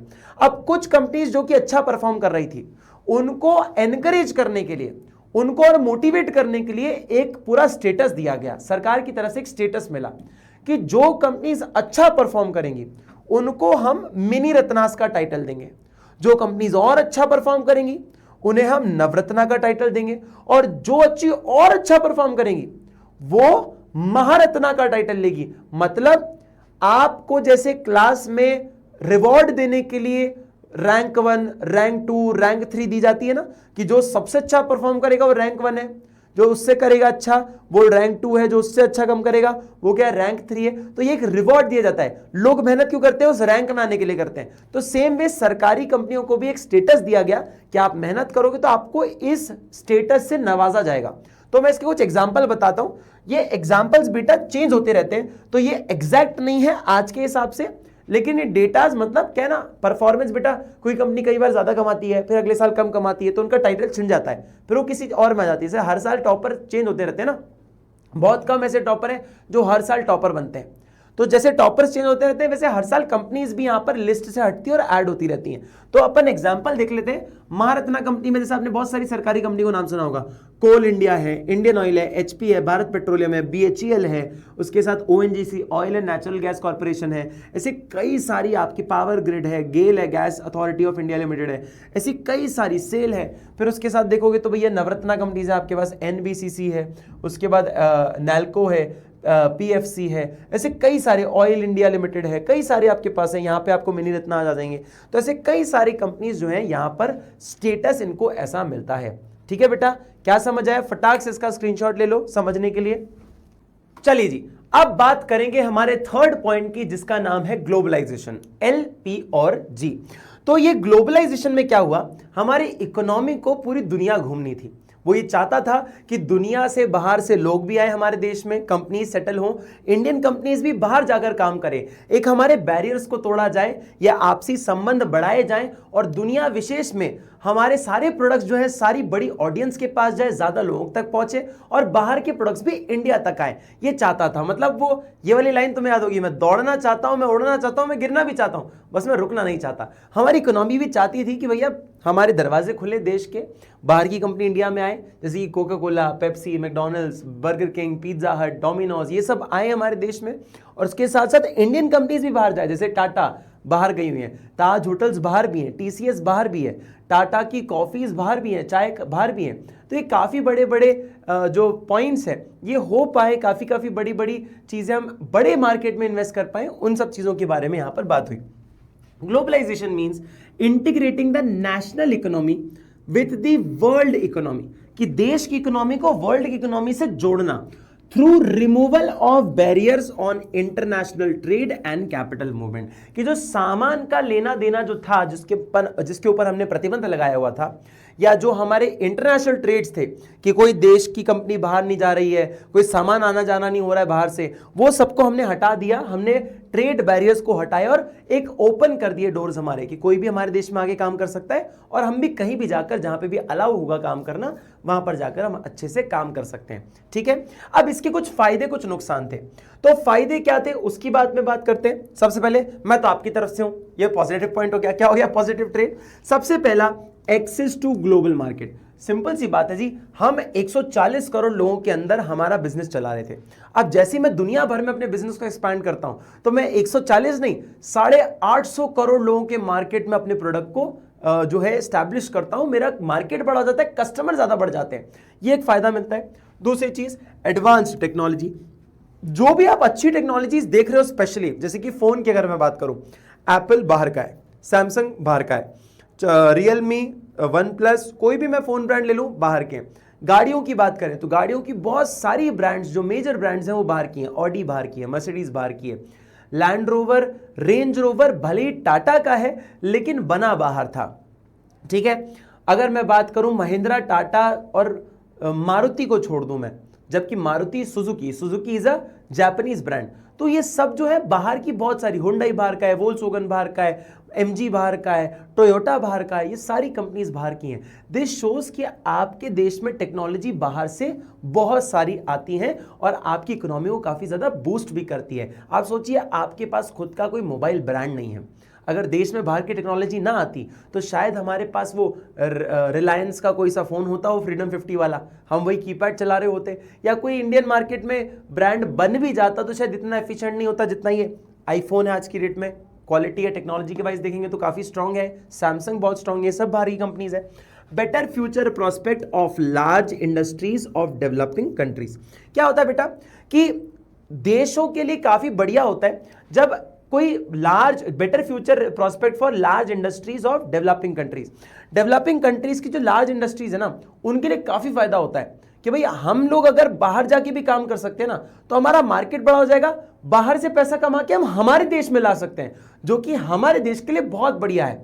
जैसे एक्सपोर्ट्स करना हमारे देश के लिए फायदा होता है, हमारी कंपनी अगर बाहर जाके काम कर रही तो भी तो हमारे लिए फायदा ही है वो, हाँ या ना। हमारे रिसोर्सेज के अलावा हम दूसरों के रिसोर्सेज भी इस्तेमाल करके अपने देश की इकोनॉमी को बूस्ट कर सकते हैं। तो ऐसे कई सारे पॉइंट्स होते हैं जो कि ग्लोबलाइजेशन से फायदा मिलता है, पर हर चीज फायदे की हो ऐसा नहीं होता, कई बार नुकसान भी होता है। अपन साथ में मत, अपने साथ मत जोड़िए हमें, हम अलग अलग हैं। कैसे? ध्यान से देखिए, benefit of globalization accrue more to developed countries. अब ये बोला कि ग्लोबलाइजेशन से फायदा ज्यादातर पता है किसका होता है? जो डेवलप्ड देश होते हैं, जैसे कि यूएस हो गया, या ऐसे कोई और बहुत सारे बड़े बड़े देश हैं जो कि डेवलप्ड हैं, उनको ज्यादा फायदा मिलता है। क्यों? उनको जरूरत नहीं है, उनके यहाँ सब कुछ डेवलप्ड है, वो तो बस अपना और प्रॉफिट बनाने के लिए दूसरों की इकोनॉमी में घुसना चाहते हैं, तो उनको फायदा मिलता है हमारी नेचुरल रिसोर्सेज का इस्तेमाल करके हमें बेचकर पैसा कमाने में। जैसे कोई बाहरी कंपनी आती है, हमारे यहाँ पर आकर हमारे नेचुरल रिसोर्सेज को इस्तेमाल करती है, और बेचती किसको है? हमें भी बेचती है और दुनिया भर में भी बेचती है, और हमारी रिसोर्सेज को बेचकर हमें ही, हमसे ही प्रॉफिट कमाती है। ये तो वो वाली बात हो गई, आप हमारे घर में आए, हमारे खेत पे आपने गेहूं उगाया, हमें आटा बनाकर हमें बेचकर और उससे पैसा कमा कर लेकर चले गए। ये कौन सी बात होती है भैया? ठीक है, फिर आता है globalisation comprises of welfare, compromises the welfare, identity of people belonging to poor countries. See होता क्या है तो एट द एंड कंपनीज ही ना, जैसे कोक हमारे इंडिया में आती है, उनको हमारी सेहत से ज़्यादा फर्क पड़ता है नहीं कि हमने कोक पीने से जो है हेल्थ कंसर्न्स होंगे क्या, हमारे यहाँ पे कोई प्रोडक्ट आएगा या कोई कंपनी आएगी, वो सिर्फ अपने प्रॉफिट के बारे में सोचेंगे। लोगों का भला हो रहा है नहीं हो रहा है उस पर उतना ध्यान देते नहीं है। वरना मैकडॉनल्ड्स और ये सारे बड़े बड़े ब्रांड जिनसे कैंसर और बड़ी बीमारियां होती है, ये दिन भर में नहीं रात भर में बंद हो जाते हैं। इनको सिर्फ अपने प्रॉफिट की पड़ी होती है, इसलिए दुनिया भर में जाते हैं और अपना पैसा कमाते हैं। लोगों की नहीं पड़ी होती, ना उनकी रिसोर्सेज की पड़ी होती है। Market driven globalization increases economic disparity among nations and people. और क्या होता है, जब ग्लोबलाइजेशन होता है ना तो डिस्पैरिटीज बढ़ जाती हैं। अमीर आदमी अमीर होने लग जाता है, गरीब आदमी गरीब होने लग जाता है, इकोनॉमी में इंस्टेबिलिटी आने लग जाती है बहुत ज्यादा। इन सब चीजों की वजह से ग्लोबलाइजेशन के थोड़े से नेगेटिव इंपैक्ट्स भी हैं। तो हमारे तीनों पॉइंट कंप्लीट हुए, लिबरलाइजेशन, प्राइवेटाइजेशन एंड ग्लोबलाइजेशन। चलिए अब मैं आपको एक बहुत अच्छा टॉपिक समझाता हूं, दैट इज आउटसोर्सिंग। मैं तुम्हें पढ़ा रहा था और पढ़ाते पढ़ाते गेट खुलता अचानक से धम, और क्या होता है, दिगराज सर आ गए, प्रशांत सर आ गए, शोभित सर आ गए, तुम्हारे रोहित सर आ गए, प्रवीण मैम भी आ गई, सारे आ गए, अचानक से खड़े हो गए। अरे ये क्या हो गया, ये क्या हो गया। मैंने बोला क्या हो गया यार, मैं तो अभी वन शॉट बना रहा हूं, आप लोग क्या कर रहे हो, इतनी जल्दी अचानक से आ गए। सबने बोला अरे जल्दी चलो सानिध्य सर, जल्दी जल्दी चलो। मैंने क्या हो गया भैया, क्या हो गया, डरा क्यों रहे हो, कुछ क्या बोल रहे हो, मतलब निकाल रहे हो क्या बाहर। अरे नहीं नहीं सर जल्दी चलो, इंपॉर्टेंट काम है। मैंने बोला चलो ठीक है बाय बाय, वन शॉट बाद में बनाऊंगा। मैं चला गया इनके साथ। नीचे गया तो भैया एक बड़ी सी बस थी, बड़ी सी बस में बोला बैठो। किडनैप हो रहा है क्या भाई, है ये क्या होने लगा। बैठ गए भैया, भरोसा करते हैं सब पे, अच्छे लोग तो हैं ये सारे के सारे। मैं अंदर बैठ गया, मैं देख रहा हूँ सब लोग शांत बैठे हुए हैं। फिर एक बिल्डिंग के सामने गाड़ी रुकती है, स्किट मारते हुए करके ऐसा स्किट मारा, गाड़ी रुक गई। गाड़ी रुकी, दिगराज सर बोलते हैं चलो सब लोग बाहर निकलो। मैंने बोला क्या रास्ते में छोड़ के चले जाओगे क्या। बोलता अरे निकलो तो बाहर। निकले, एक बड़ी सी बिल्डिंग थी, बड़ी सी बिल्डिंग, बड़ी सी बिल्डिंग। मैंने बोला भैया क्या करना चाह रहे हो उसमें, ये नया ऑफिस है क्या हमारा। बोलता है सानिध्य सर हर कई टाइम मजाक करते रहते हो, चलो अंदर चलो। अंदर गए, इन्होंने लिफ्ट में बिठाया, लिफ्ट में जाके टॉप फ्लोर पर लेकर आ गए। टॉप फ्लोर में एक बड़ा सा बैनर था और बड़े से बैनर की तरफ सब लोग देख रहे थे। इधर सारे के सारे टीचर्स, इधर सारे के सारे टीचर। मैंने इधर देखा, यहाँ सारे टीचर बैनर को देख रहे हैं, इधर देखा सारे टीचर बैनर को देख रहे हैं। मेरे मन में आया ऊपर से लटका तो नहीं देंगे। तो बोला नहीं नहीं यार अच्छे लोग हैं, ऐसा थोड़ी करेंगे। तो बोला यार दिगराज सर क्या कर रहे हैं अपन यहाँ पे, देख क्यों रहे बैनर को। तो दिगराज सर बोलते हैं अरे सर वो क्या था, नेक्स्ट ऑफिस का प्रमोशन करना था, तो हमने सोचा आपकी हाइट जो है अच्छी है, आप आकर जो है ना एक कोने पे आप पकड़ लेना, एक कोने में शोभित सर पकड़ लेंगे, एक कोने में नीचे रोहित सर पकड़ लेंगे, एक कोने में मैं पकड़ लूंगा, अपन बढ़िया मिलके ना क्या कर देंगे भैया बैनर लगा लेंगे। मैंने दिगराज सर हम तो टीचर्स है ना, हमारा काम बैनर लगाना थोड़ी है, हम थोड़ी करेंगे काम भैया, हमारे रोल्स और अलग हैं। आपने थोड़ी बताया था जॉब ऑफर में कि भैया बैनर भी लगाना पड़ेगा गली गली जाके। तो उन्होंने बोला अरे सर बात तो एक ही हुई ना, अब मैं किसी और आदमी को एम्प्लॉयमेंट नहीं देना चाहता सिर्फ इस काम के लिए कि बैनर लगाने वाला मुझे बंदा नहीं चाहिए एज अ एम्प्लॉय। तो मैंने बोला सर एम्प्लॉय रखने की जरूरत क्या है, आप ये काम किसी को आउटसोर्स कर दो ना। तो उन्होंने बोला आउटसोर्स का मतलब क्या होता है, मतलब कंपनी का काम आप कंपनी के बाहर किसी और को करने के लिए दे देते हैं, उसे हम आउटसोर्सिंग कहते हैं। मतलब दिगराज सर एक काम करिए, आप बाहर बहुत सारे ऐसे लड़के जो फ्रीलांस काम करते हैं, अपनी कंपनी का काम है बैनर लगाना, तो बैनर आप इनको दे दीजिए और इनको दिहाड़ी दे देना, 500 रुपए या दिन का जो भी इनका पैसा बनता है वो दे देना, ये शहर भर में जा जाके आपके बैनर लगा देंगे। उन्होंने बोला वाह यार सानिध्य सर क्या बात करिए, पैसा भी बचा लिया और एम्प्लॉयमेंट भी नहीं होने दिया, क्या बात है सर। मैंने बोला भैया यही होती है इकोनॉमिक्स। आउटसोर्सिंग का मतलब है कंपनी के काम या किसी भी ऑर्गेनाइजेशन के काम ऑर्गेनाइजेशन के बाहर किसी और को करने के लिए दे दिया जाए, उसे कहा जाता है आउटसोर्सिंग। अब इसका एक मैं बहुत छोटा एग्जांपल देता हूं जो कि बहुत रियलिस्टिक है। Amazon एक बाहर की कंपनी है, यूएस बेस्ड कंपनी है। जब आप Amazon से कुछ मंगाते हैं और आपका सामान डिले हो जाता है तो आप कॉल सेंटर पे कॉल लगाते हैं, तो अमेरिकन व्यक्ति बात करता है क्या आपसे, नहीं ना। कौन करता है, hello miss, hello Mrs, hello Mr, how can I help you, tell me, बताइए मैं आपकी कैसे सहायता कर सकता हूँ। अच्छा आपका जो है पैकेज नहीं आया, कोई बात नहीं कोई बात नहीं, ये ऑन द वे है, कल तक डिलीवर हो जाएगा, और किसी तरीके से मैं सहायता कर सकता हूँ आपकी। They talk to you in Hindi ना, आपसे हिंदी में बात करते हैं। कहाँ के लोग होंगे, इंडिया के होंगे ना। तो ये जो कॉल सेंटर्स होते हैं बेटा, ये प्राइवेट बॉडीज होती हैं। Amazon जैसी कंपनी इनको अपना काम ऑफर करती है, आउटसोर्स करती है कि Amazon के सारे ऑर्डर्स की जो लिंक होंगे वो इनको मिल जाते हैं, और ये सारे के सारे जो टेली कॉलर्स होते हैं, जो आपकी जो सपोर्ट स्टाफ होता है, ये किसी और को दे दिया जाता है। जैसे बहुत सारी कॉल सेंटर कंपनीज होती है और इन कंपनीज के पास बड़ी बड़ी ऐसी कंपनीज के ऑर्डर्स होते हैं, इनका काम होता है। तो ये जितने भी Amazon, Blinkit और जितने भी लोगों के कॉल सेंटर पे आप कॉल लगाते हो, ये एक्चुअल कंपनीज नहीं है, ये कॉल सेंटर्स है जो इनका काम कर रही होती हैं, ठीक है। This is known as outsourcing. और इंडिया एक ऐसा प्रोमिनेंट जगह है जहां पर बहुत सारा बाहर का काम आउटसोर्स किया जाता है। और उसका रीजन पता है क्या है? हमारे यहां पे बहुत स्किलफुल और बहुत पढ़े लिखे लोग हैं और बहुत ही कम वेजेस पे काम करते हैं, तो सस्ता भी है और अच्छी क्वालिटी का आदमी भी है। तो दुनिया भर का सारा जो काम, एक्स्ट्रा काम होता है कंपनी का, वो हमारे इंडिया में फ्रीलांसर की तरह दे दिया जाता है कि फ्रीलांस तरीके पे आपने किसी को डिजाइन बनाने दे दिया, फ्रीलांस तरीके में किसी को आपने वीडियो एडिट करने के लिए दे दिया, फ्रीलांस तरीके में या कॉन्ट्रैक्ट कर लिया कि सारे कॉल सेंटर वाले कॉल्स आप ही के पास जाएंगे। This is known as outsourcing. Company का काम कंपनी के बाहर किसी और को करने के लिए दे दिया जाए। Outsourcing refers to hiring business services from external sources, बाहर किसी और से, mostly from other countries which were previously provided internally or from within the country. India has become a favorable destination of outsourcing because of low wages, जो मैंने आपको बताया अभी, rates and availability of skilled manpower, कि आपके पास बहुत skilful लोग भी हैं, उसके साथ साथ बहुत कम रेट पे काम करने वाले लोग भी हैं। इसलिए इंडिया के अंदर सबसे ज्यादा आउटसोर्सिंग करना लोग पसंद करते हैं देश विदेश से, ठीक है बेटा। चलो जी, नेक्स्ट पॉइंट आता है आपके पास WTO। वेरी इंपॉर्टेंट पॉइंट है जी, बहुत जरूरी है एमसीक्यू पर्सपेक्टिव से भी और उसके साथ साथ आपके 3-4 मार्कर के पर्सपेक्टिव से भी। तो भैया इसके अंदर क्या बात करेंगे?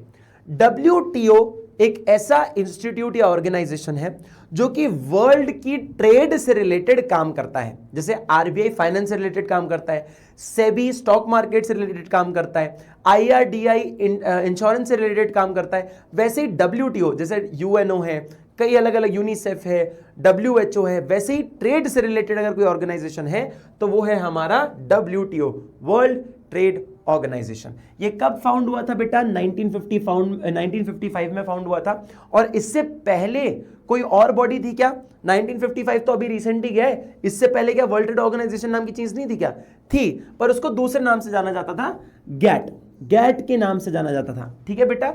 चलो अब इसके अगर आगे मैं देखूं तो आपको बताऊं, एक बहुत बड़ा इंपॉर्टेंट मेंबर है WTO का इंडिया, और इंडिया ने हमेशा इसके रूल्स एंड रेगुलेशन बनाने में पूरा समर्थन दिया है। Forefront of framing fair global rules regulation and advocating interest of developing countries, कि डेवलपिंग देशों के लिए कैसे रूल्स होने चाहिए, क्या उनके पर्सपेक्टिव में नियम कानून बनाने चाहिए, इंडिया ने हमेशा इसका समर्थन दिया है और हमेशा एक्टिव पार्टिसिपेशन दिखाया है कि इंडिया ट्रेड को लेके और वर्ल्ड ट्रेड ऑर्गेनाइजेशन को लेके काफी फोर फ्रंट पे रहा है। इसने हमेशा वर्ल्ड के ट्रेड को बढ़ाने की, हमेशा एनकरेजमेंट करने की बात करी है। तो ये बहुत बड़ी अच्छी बात रही है हमारे देश के लिए। इसके अंदर अभी कुल मिला के 164 कंट्रीज हैं, मेंबर्स हैं, जो कि इसके अंदर मेंबर्स हैं कंट्रीज। अभी अगर एग्जैक्ट वैल्यू बताऊं तो 166 है, लेकिन किताबों में 164 चल रहा है, तो आप ये लिख सकते हो, कोई दिक्कत नहीं है, ठीक है। Countries of WTO, all the members are required to abide by the laws and policies framed by the WTO rules. अब क्या होता है, जो भी पॉलिसी WTO बनाता है ट्रेड से रिलेटेड, जो भी कानून बनाता है, वो सारे जितने मेंबर्स हैं उनको फॉलो करनी पड़ती है, ठीक है। मतलब अगर मैं बोलूं तो 98% ऐसे देश हैं जो कि WTO का मेंबर है, ठीक है बेटा। तो एक बात आपको ये भी क्लियर हो गई, the WTO is a very great organization जो कि ट्रेड को काफी ज्यादा प्रमोट करता है और कोई भी गलत काम ना हो ट्रेड के अंदर उसको भी इंश्योर करता है। पॉलिसीज होती हैं, कानून होते हैं जिनको आपको फॉलो करना पड़ता है if you are a member. अब इसके मेजर फंक्शन क्या है, देखो, ये हेल्प करता है इंटरनेशनल ट्रेड के अंदर, भले ही वो बायलैटरल ट्रेड हो या वो मल्टीलैटरल ट्रेड हो। Sir what is bilateral trade and what is multilateral trade? Bilateral trade का मतलब होता है दो देश के बीच में, दो देश के बीच में। जब जैसे इंडिया और यूएस के बीच में अगर सामान का लेन देन हो रहा है तो उसे हम बायलैटरल ट्रेड कहते हैं। यूनिलैटरल, मल्टीलैटरल का मतलब होता है बेटा दो से ज्यादा देश, दो से ज्यादा देशों के अंदर अगर ये ट्रेड हो रहा है तो इसे आप मल्टीलैटरल ट्रेड कहते हो। मतलब सिंगापुर से एक सामान आया इंडिया और इंडिया से वो चला गया यूएस, तो आपने क्या देखा, तीन देशों ने ट्रेड किया, तो इसे क्या कहते हैं, मल्टीलैटरल ट्रेड। जैसे कि आपको मैं इसका बहुत और रियलिस्टिक एग्जांपल देता हूं, ये रहा आपके पास ये फोन, इसकी बैटरी और प्रोडक्ट्स बनते हैं चाइना में, असेंबल होता है कैलिफोर्निया में, और जो बिकता है वो इंडिया में बिकता है। तो देखो ना कितने सारे चीजें हो गई, चाइना में बैटरी बन रही है, जो यूएस में ये वो डिजाइन होता है और इंडिया में आकर बिक जाता है। तो ये देखो ना कितनी सारे देश यहां पर इन्वॉल्व हैं। तो ऐसे मल्टीलैटरल ट्रेड हो या बायलैटरल ट्रेड हो, दोनों को ये हेल्प करता है काम करने के लिए through removal of tariffs as well as non tariff barriers, कि जिस भी देश में जहां पे बैरियर्स होते हैं उन बैरियर्स को हटवाकर और अच्छे ढंग से ट्रेड करने को, इंपैक्ट करने को बात करता है। ठीक है, to establish rule based trading regime in which nations can not place an arbitrary restriction on trade. ये एक बहुत बड़ी इंपैक्टफुल बात बोली है बेटा। किसी भी देश के ट्रेड अगर रोक दिया जाए ना तो उस देश को बहुत इंपैक्ट पड़ता है, और हर एक दिन पड़ता है। ऐसा नहीं है कि आपने एक दिन के लिए ट्रेड रोक दिया तो बहुत इजी सी बात है, नहीं बेटा। एक भी दिन अगर ट्रेड रुक जाएगा ना, देश पे भारी संकट आ सकता है, इकोनॉमी में बहुत इंस्टेबिलिटी आ सकती है। अब मेरी एक बात को जरा ध्यान से सुनना। जैसे मान लीजिए अभी एक स्टेटमेंट आया था डोनाल्ड ट्रंप का। डोनाल्ड ट्रंप जो प्रेसिडेंट है यूएस के, उन्होंने ये बात कही कि इंडिया और रशिया, इन दोनों के रिलेशन ऐसे हैं कि इंडिया ने रशिया से सामान हमेशा मंगवाया है जब यूएस को दिक्कत हुई है रशिया से भी। तो डोनाल्ड ट्रंप ने बोला कि भैया हमारे जो फ्रेंड है इंडिया, वो किसी की नहीं सुनते, वो रशिया से सामान मंगवाते हैं जब हमने बोला था बाइकआउट करो रशिया को, पर वो फिर भी मंगवाते हैं। तो इससे क्या हो रहा है, अब देखो ये ट्रेड के बीच में एक वॉर टाइप हो रही है ना, ट्रेड वॉर। क्या हो रहा है, कोई देश चाहता है कि हम इससे ट्रेड ना करें, इससे सामान ना खरीदें, वो चाहता है हम उनसे सामान खरीदें या इनको छोड़कर हम किसी से भी सामान खरीद लें। अब यूएस चाहेगा कि हम रशिया से सामान ना खरीदें, तो भैया हमारा तुम्हारा क्या लेना देना उसमें, हमारी जहां से मर्जी होगी हम वहीं से खरीदेंगे, हमें जहां से सस्ता पड़ेगा वहां से लेंगे भैया सामान। पर अगर इससे किसी और को दिक्कत हो तो वो बीच में ना एक आर्बिट्री नहीं ला सकता कि भैया समझौते के लिए या बीच में अपने रूल्स एंड रेगुलेशन नहीं ला सकता कि अगर कोई इंडिया के साथ ट्रेड करेगा तो मैं उसके साथ ट्रेड नहीं करूंगा। ऐसे रूल्स एंड रेगुलेशन आप नहीं बना सकते। आप डब्ल्यूटीओ नहीं हो, आप भी एक देश हो जिसमें डब्ल्यूटीओ के आप एक मेंबर हो, आप भी एक देश हो। आप डब्ल्यूटीओ ऑर्गेनाइजेशन नहीं हो, डब्ल्यूटीओ के आप भी एक मेंबर हो जैसे हम मेंबर है। वो नहीं होता आपस में तीन दोस्तों की एक कहानी होती है, तो अगर इससे बात करेगा तो मेरे से मत करना, तुम अगर इससे ट्रेड करोगे तो मेरे साथ मत करना। ये सब नहीं चलेगा भाई देश के अंदर, दुनिया के अंदर। आपके पास कोई रूल्स एंड रेगुलेशन आप खुद से नहीं लगा सकता एक देश, डब्ल्यूटीओ के रूल्स हैं, उन्हीं को आपको फॉलो करना है। जबकि क्या होता है, मैं आपको रियलिस्टिक तरीके से बताऊं तो ये चीजें काफी ज्यादा हैम्पर हो जाती हैं। रियल लाइफ में चीजें बहुत अलग हो जाती है, डब्ल्यूटीओ बहुत अलग होता है। तो ऐसा कहा जाता है कि उसकी बातें आपको माननी है, पर बहुत सारे देश कई बार मानते नहीं, पावरफुल देश। ठीक है, समझ आया। To enlarge production and trade of service. अब क्या होता है कि ट्रेड अगर होगा तो आपको ज्यादा प्रोडक्शन करना पड़ेगा, ज्यादा सर्विसेज बनानी पड़ेंगी। तो ज्यादा प्रोडक्शन और सर्विस करने के लिए आपको एनकरेज करता है डब्ल्यूटीओ कि भैया ज्यादा बनाइए, जिससे कि जिन देशों में उस चीज की कमी है हम वहां तक इसको पहुंचा सके, ट्रेड कर सके, आपको पैसे का फायदा मिलेगा, उनको सामान मिल जाएगा। इसके बाद आता है ensure optimum utilization of world resources. भैया हमें लगता है कि हमारे देश की रिसोर्सेज हमारे लिए ही हैं, पर वर्ल्ड ट्रेड ऑर्गेनाइजेशन ये सोचता है आपने बंटवारे कर दिए देश के, है तो ये इस धरती की रिसोर्स ना भाई, इंसान का हक है इसमें, भले ही आपकी खुद की जमीन होगी देश की। पर क्या यूएस के अंदर अगर बहुत तेल है तो क्या वो पानी की तरह बहा सकते हैं क्या उसको? या कतार में बहुत ज्यादा जो है, कुवैत में, कतार में बहुत तेल है, तो क्या वो पानी की तरह उसको भगा सकते हैं क्या? नहीं भैया, वो दुनिया की रिसोर्स भी है। कुवैत या कतार की अगर रिसोर्सेज वो हैं तो उसी टाइम पे वो दुनिया की रिसोर्सेज भी हैं, तो वो वेस्ट ना हो, वो ऐसी जगह पर इस्तेमाल हो जाए भले जहां पर लोगों को जरूरत हो। तो ये इस चीज को भी इंश्योर करता है कि दुनिया में कोई भी रिसोर्स वेस्ट ना हो, उसका ऑप्टिमम यूटिलाइजेशन हो, उसका 1-1% इस्तेमाल किया जाए। टू प्रोटेक्ट एनवायरमेंट, और एनवायरमेंट को भी प्रोटेक्ट करे भैया।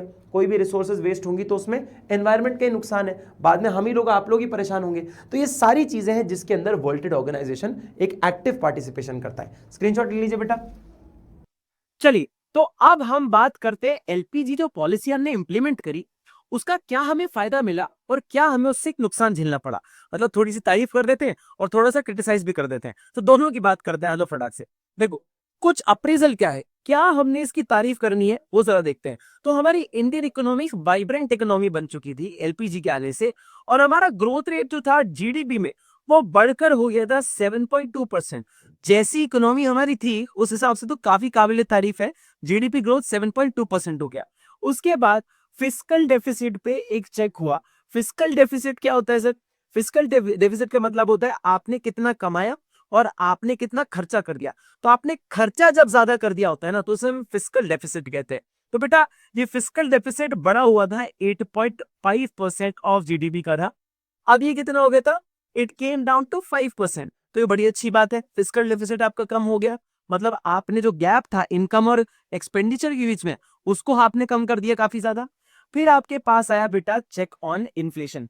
इन्फ्लेशन की बात करें, महंगाई की बात करें, तो 17% की महंगाई कम होकर 4-5% तक आ गई थी।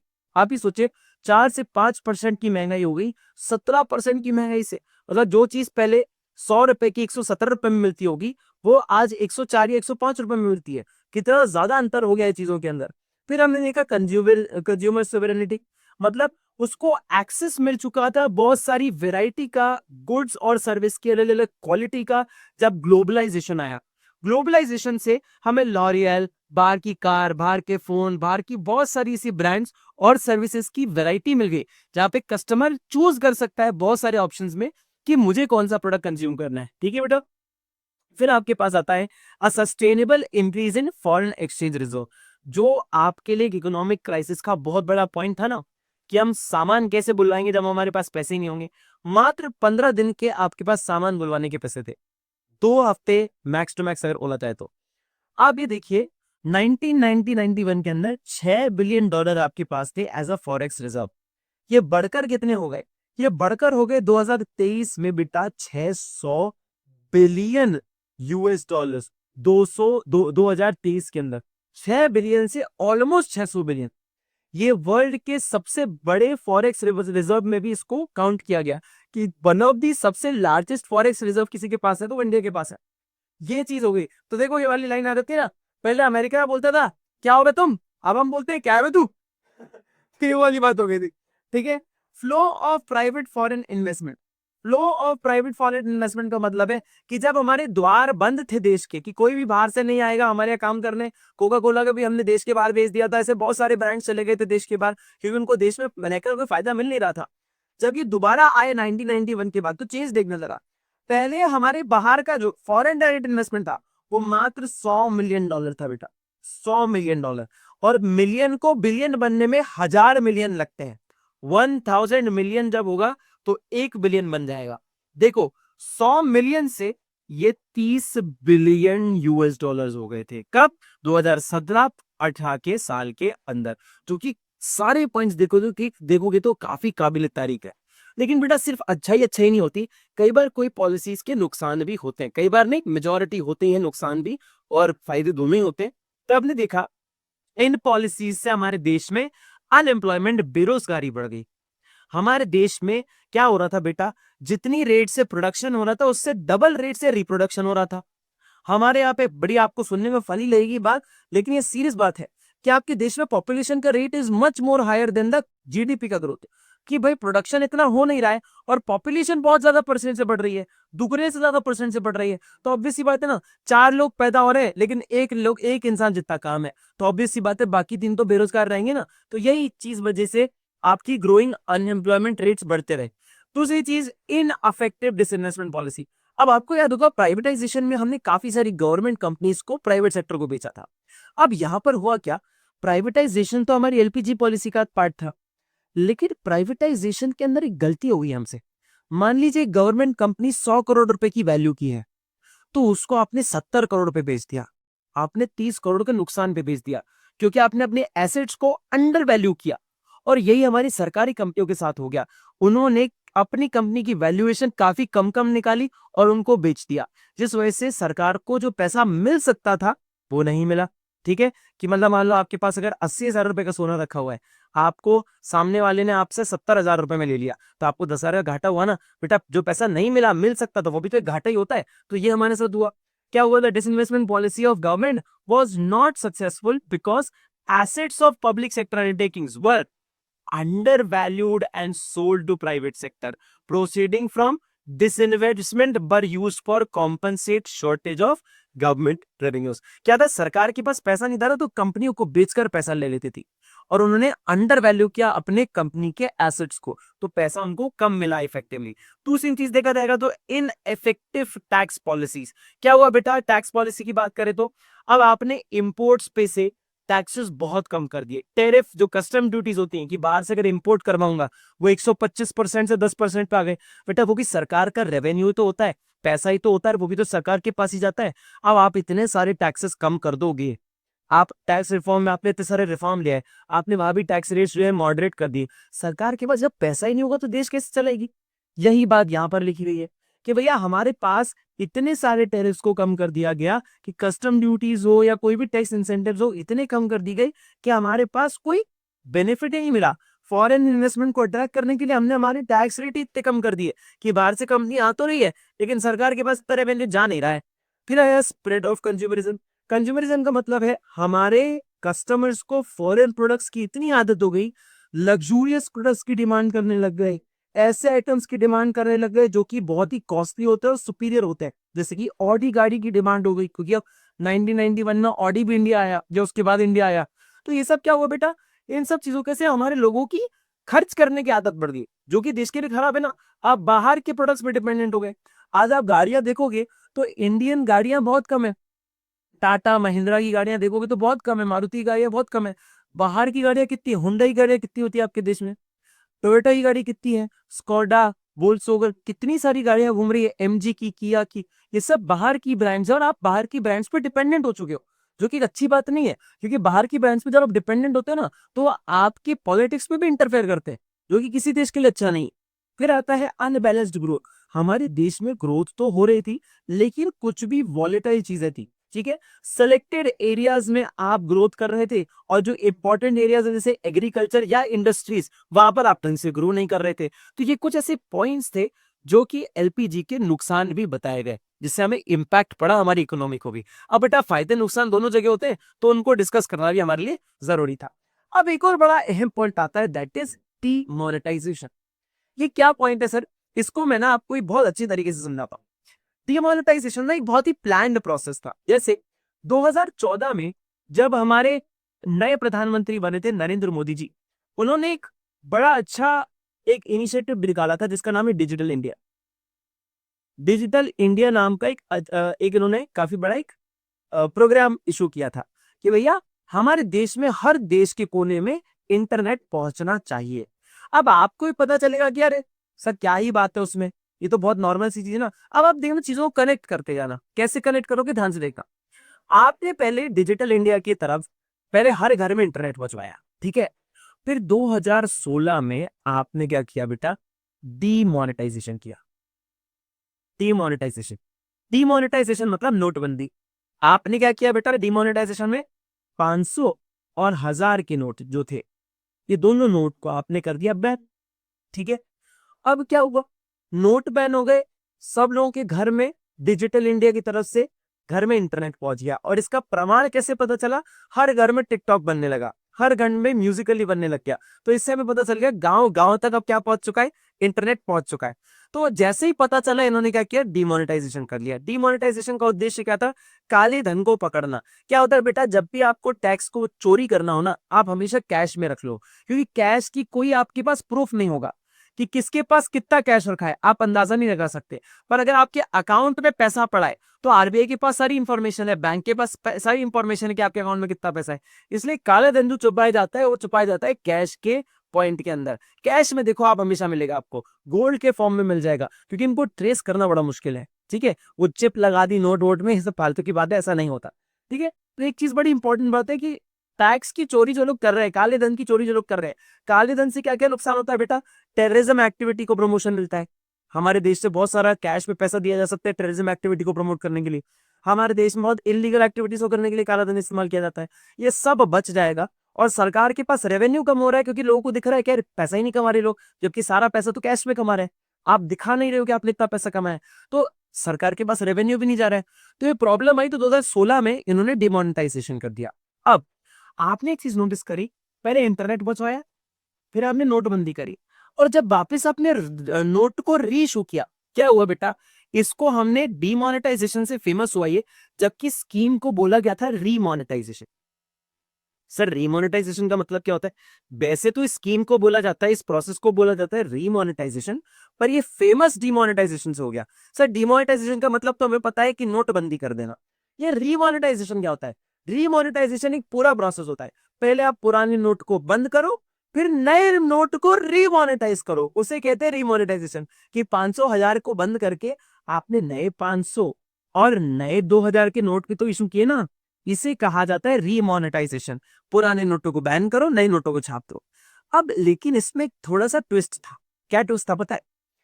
जब आपके पुराने नोट ये पेपर के तुलना में हो गए ना कि भाई अभी नोट नहीं है, अब ये पेपर है, काली खाली कागज है। अब ये सरकार द्वारा नोट एक्सेप्ट नहीं हुआ, ये तो खाली कागज है बस। नए नोट नोट माने जाएंगे, ऐसा इन्होंने देश दिया। अब हुआ क्या? ये नोट मान लीजिए ये थे 10,000 करोड़ नोट। कितने करोड़ थे? 10,000 करोड़ नोट थे। इनने इशू कितने किए? 2,000 करोड़ नोट।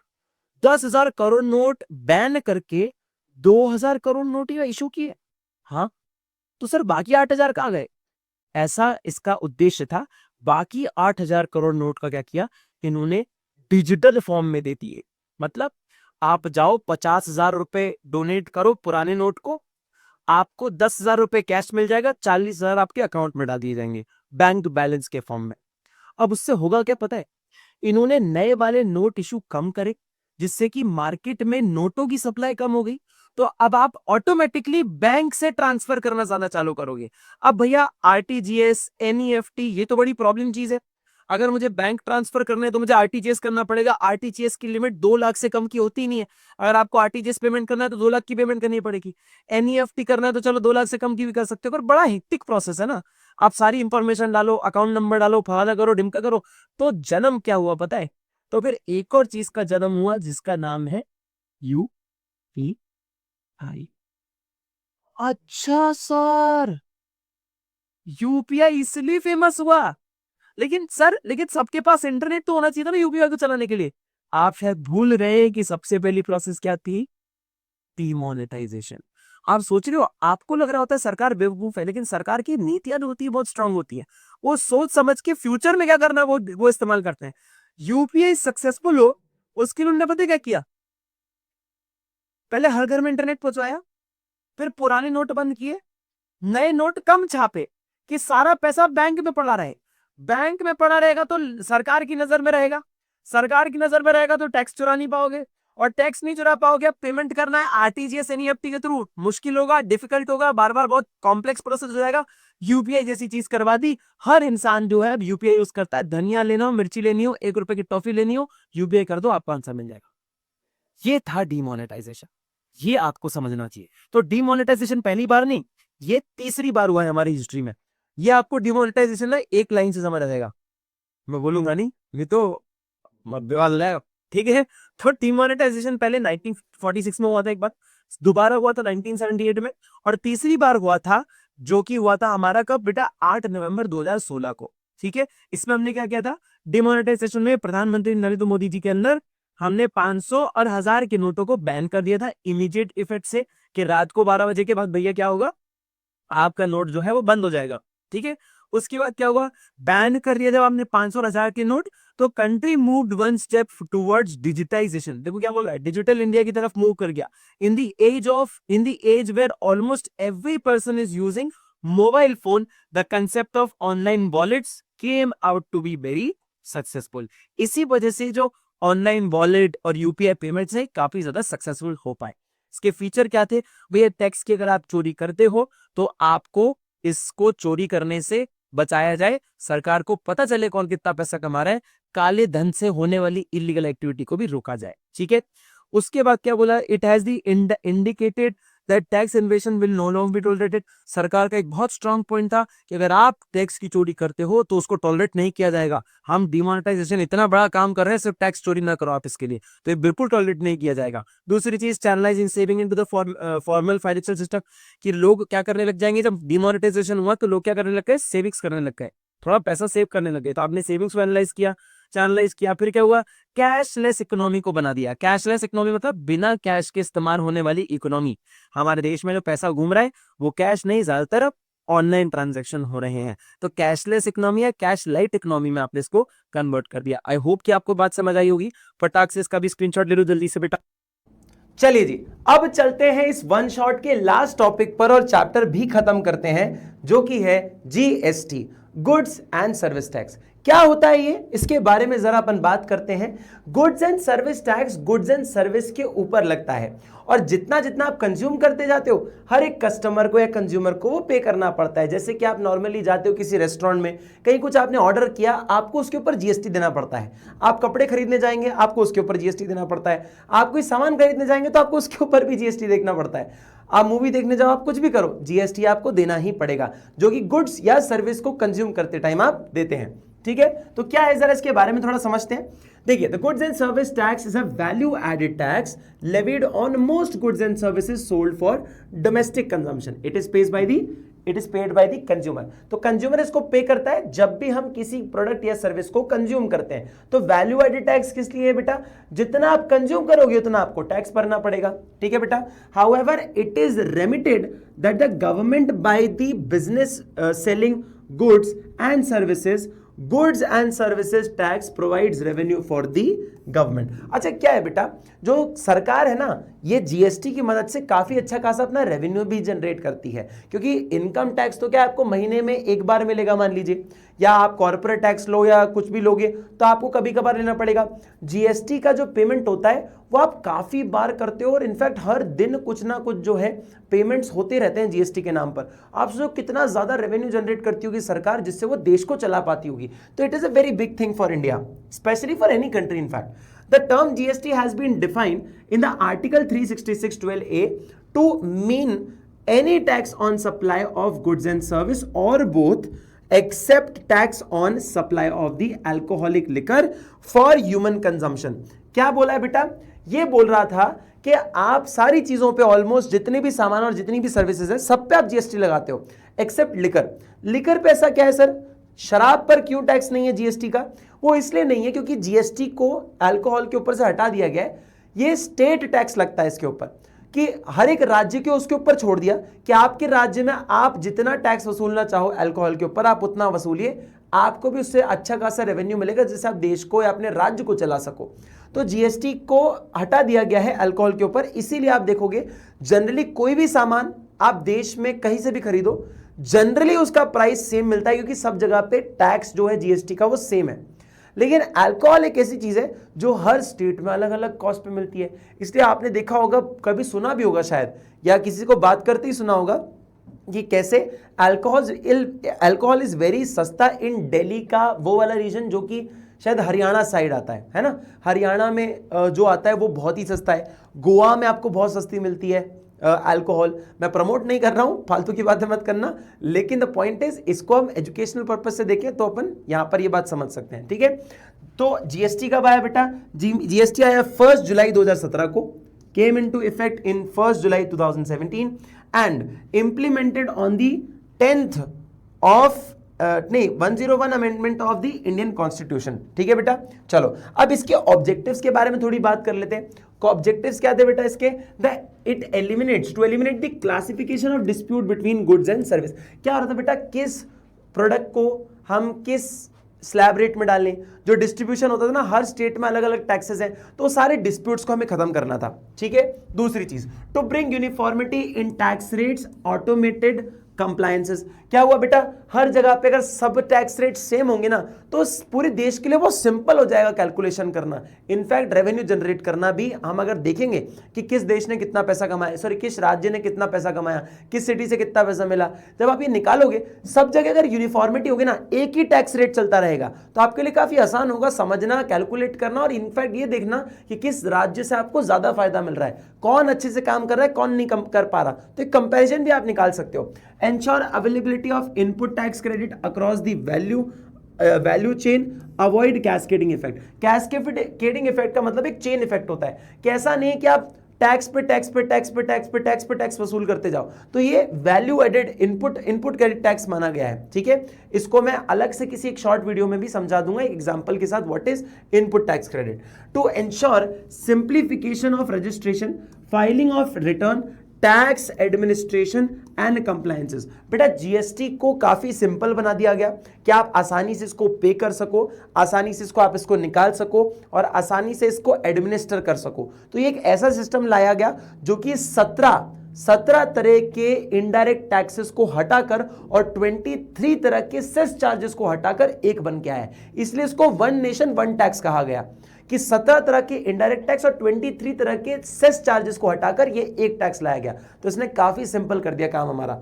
तीसरी चीज, टू मैक्सिमाइज एक और पॉइंट है, the harmonize tax based laws administration procedures across the country, कि आपने काफी सारे प्रोसीजर्स को सिंपल किया, लॉज को सिंपल किया और टैक्स लॉज को भी काफी सिंपल किया।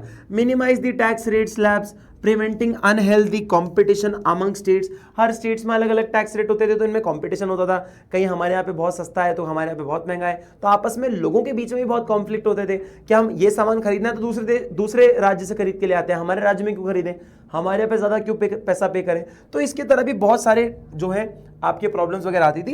And to ensure free movement of goods across the country without any additional tax. क्या होता था, एक राज्य से दूसरे राज्य में जाने में टैक्स लग जाता था, तो जब सारी जगह पे टैक्स रेट सेम है ना तो आपका वो एक्स्ट्रा टैक्स नहीं लगता है। सिंपल जो चार्जेस लगते होंगे लगेंगे, उसके अलावा एक्स्ट्रा टैक्स नहीं लगता, आपकी यूनिफॉर्मिटी बनी रहती है और आप हर देश के हर राज्य में ले जा सकते हो अपना सामान बिना किसी प्रॉब्लम के।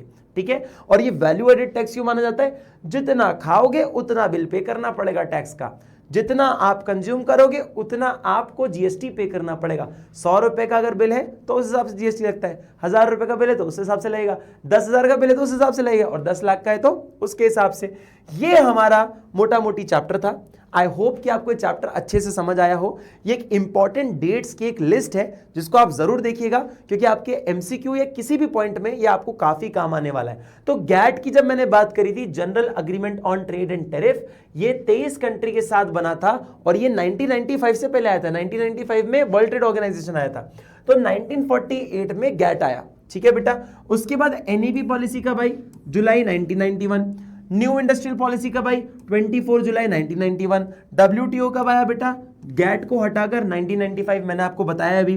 फिर आपने देखा removal of quantitative restrictions on import of manufactured goods and service of agriculture products. तो ये क्या बोल रहा है, जो भी आपने क्वांटिटेटिव कोटा लगाया हुआ था कि नंबर ऑफ क्वांटिटी आपने फिक्स कर दी इंपोर्ट करने के लिए सामान की, एग्रीकल्चर प्रोडक्ट्स की, उसको जब आपने हटाया तो वो कब हटाया था, 2001 अप्रैल में हटाया था। फिर मेक इन इंडिया कब आया, सितंबर 2014। फिर क्या आया बेटा, डिमोनेटाइजेशन कब हुआ करेंसी का, 8 नवंबर 2016। फिर जीएसटी कब आया बेटा, पार्लियामेंट में पास कब हुआ, 29 मार्च 2017, और इफेक्ट में कब आया, 1 जुलाई 2017, जो अभी अपन ने पढ़ा। आई होप कि ये वीडियो आपको अच्छा लगा हो, आपको इससे काफी सारी चीजें सीखने को मिली हो और आप काफी सारी चीजों के बारे में समझ पाए कि कैसे चैप्टर जो है एक सीक्वेंस में था। इंडिपेंडेंस के टाइम पे इकोनॉमी के क्या हाल थे, 1950 टू 99 में क्या हुआ, 90 में क्या हुआ, और 1990 में जो इकोनॉमिक क्राइसिस आए उनको हमने कैसे बैटल किया, ओवरकम किया और कैसे अपनी इकोनॉमी को संभालने की कोशिश करी। इनफैक्ट इसके आगे के जो भी चैप्टर्स आप पढ़ोगे वो ऐसे सीक्वेंस में जाते हैं और इनफैक्ट फ्यूचर की भी बात करता है वो। तो अपन काफी सारे ऐसे चैप्टर्स पढ़ते रहेंगे। If you like this video please hit like button, subscribe the channel, share this video with every one of your friends. School में अपने शेयर करो, दूसरे लोगों के साथ शेयर करो, बिकॉज टॉपर बनने का मकसद जो अकेले नहीं होता ना, मर्सिडीज हो तो अपनी अकेले की नहीं, दोस्तों की भी होनी चाहिए साथ में, तभी ज्यादा मजा आएगा। तो भैया सबके साथ ही शेयर करो, सबको ये चैप्टर बहुत इंपॉर्टेंट है और वेटेज भी इसका काफी अच्छा है, तो it is very very important. I hope you like this video. Thank you so much everyone, all the very best.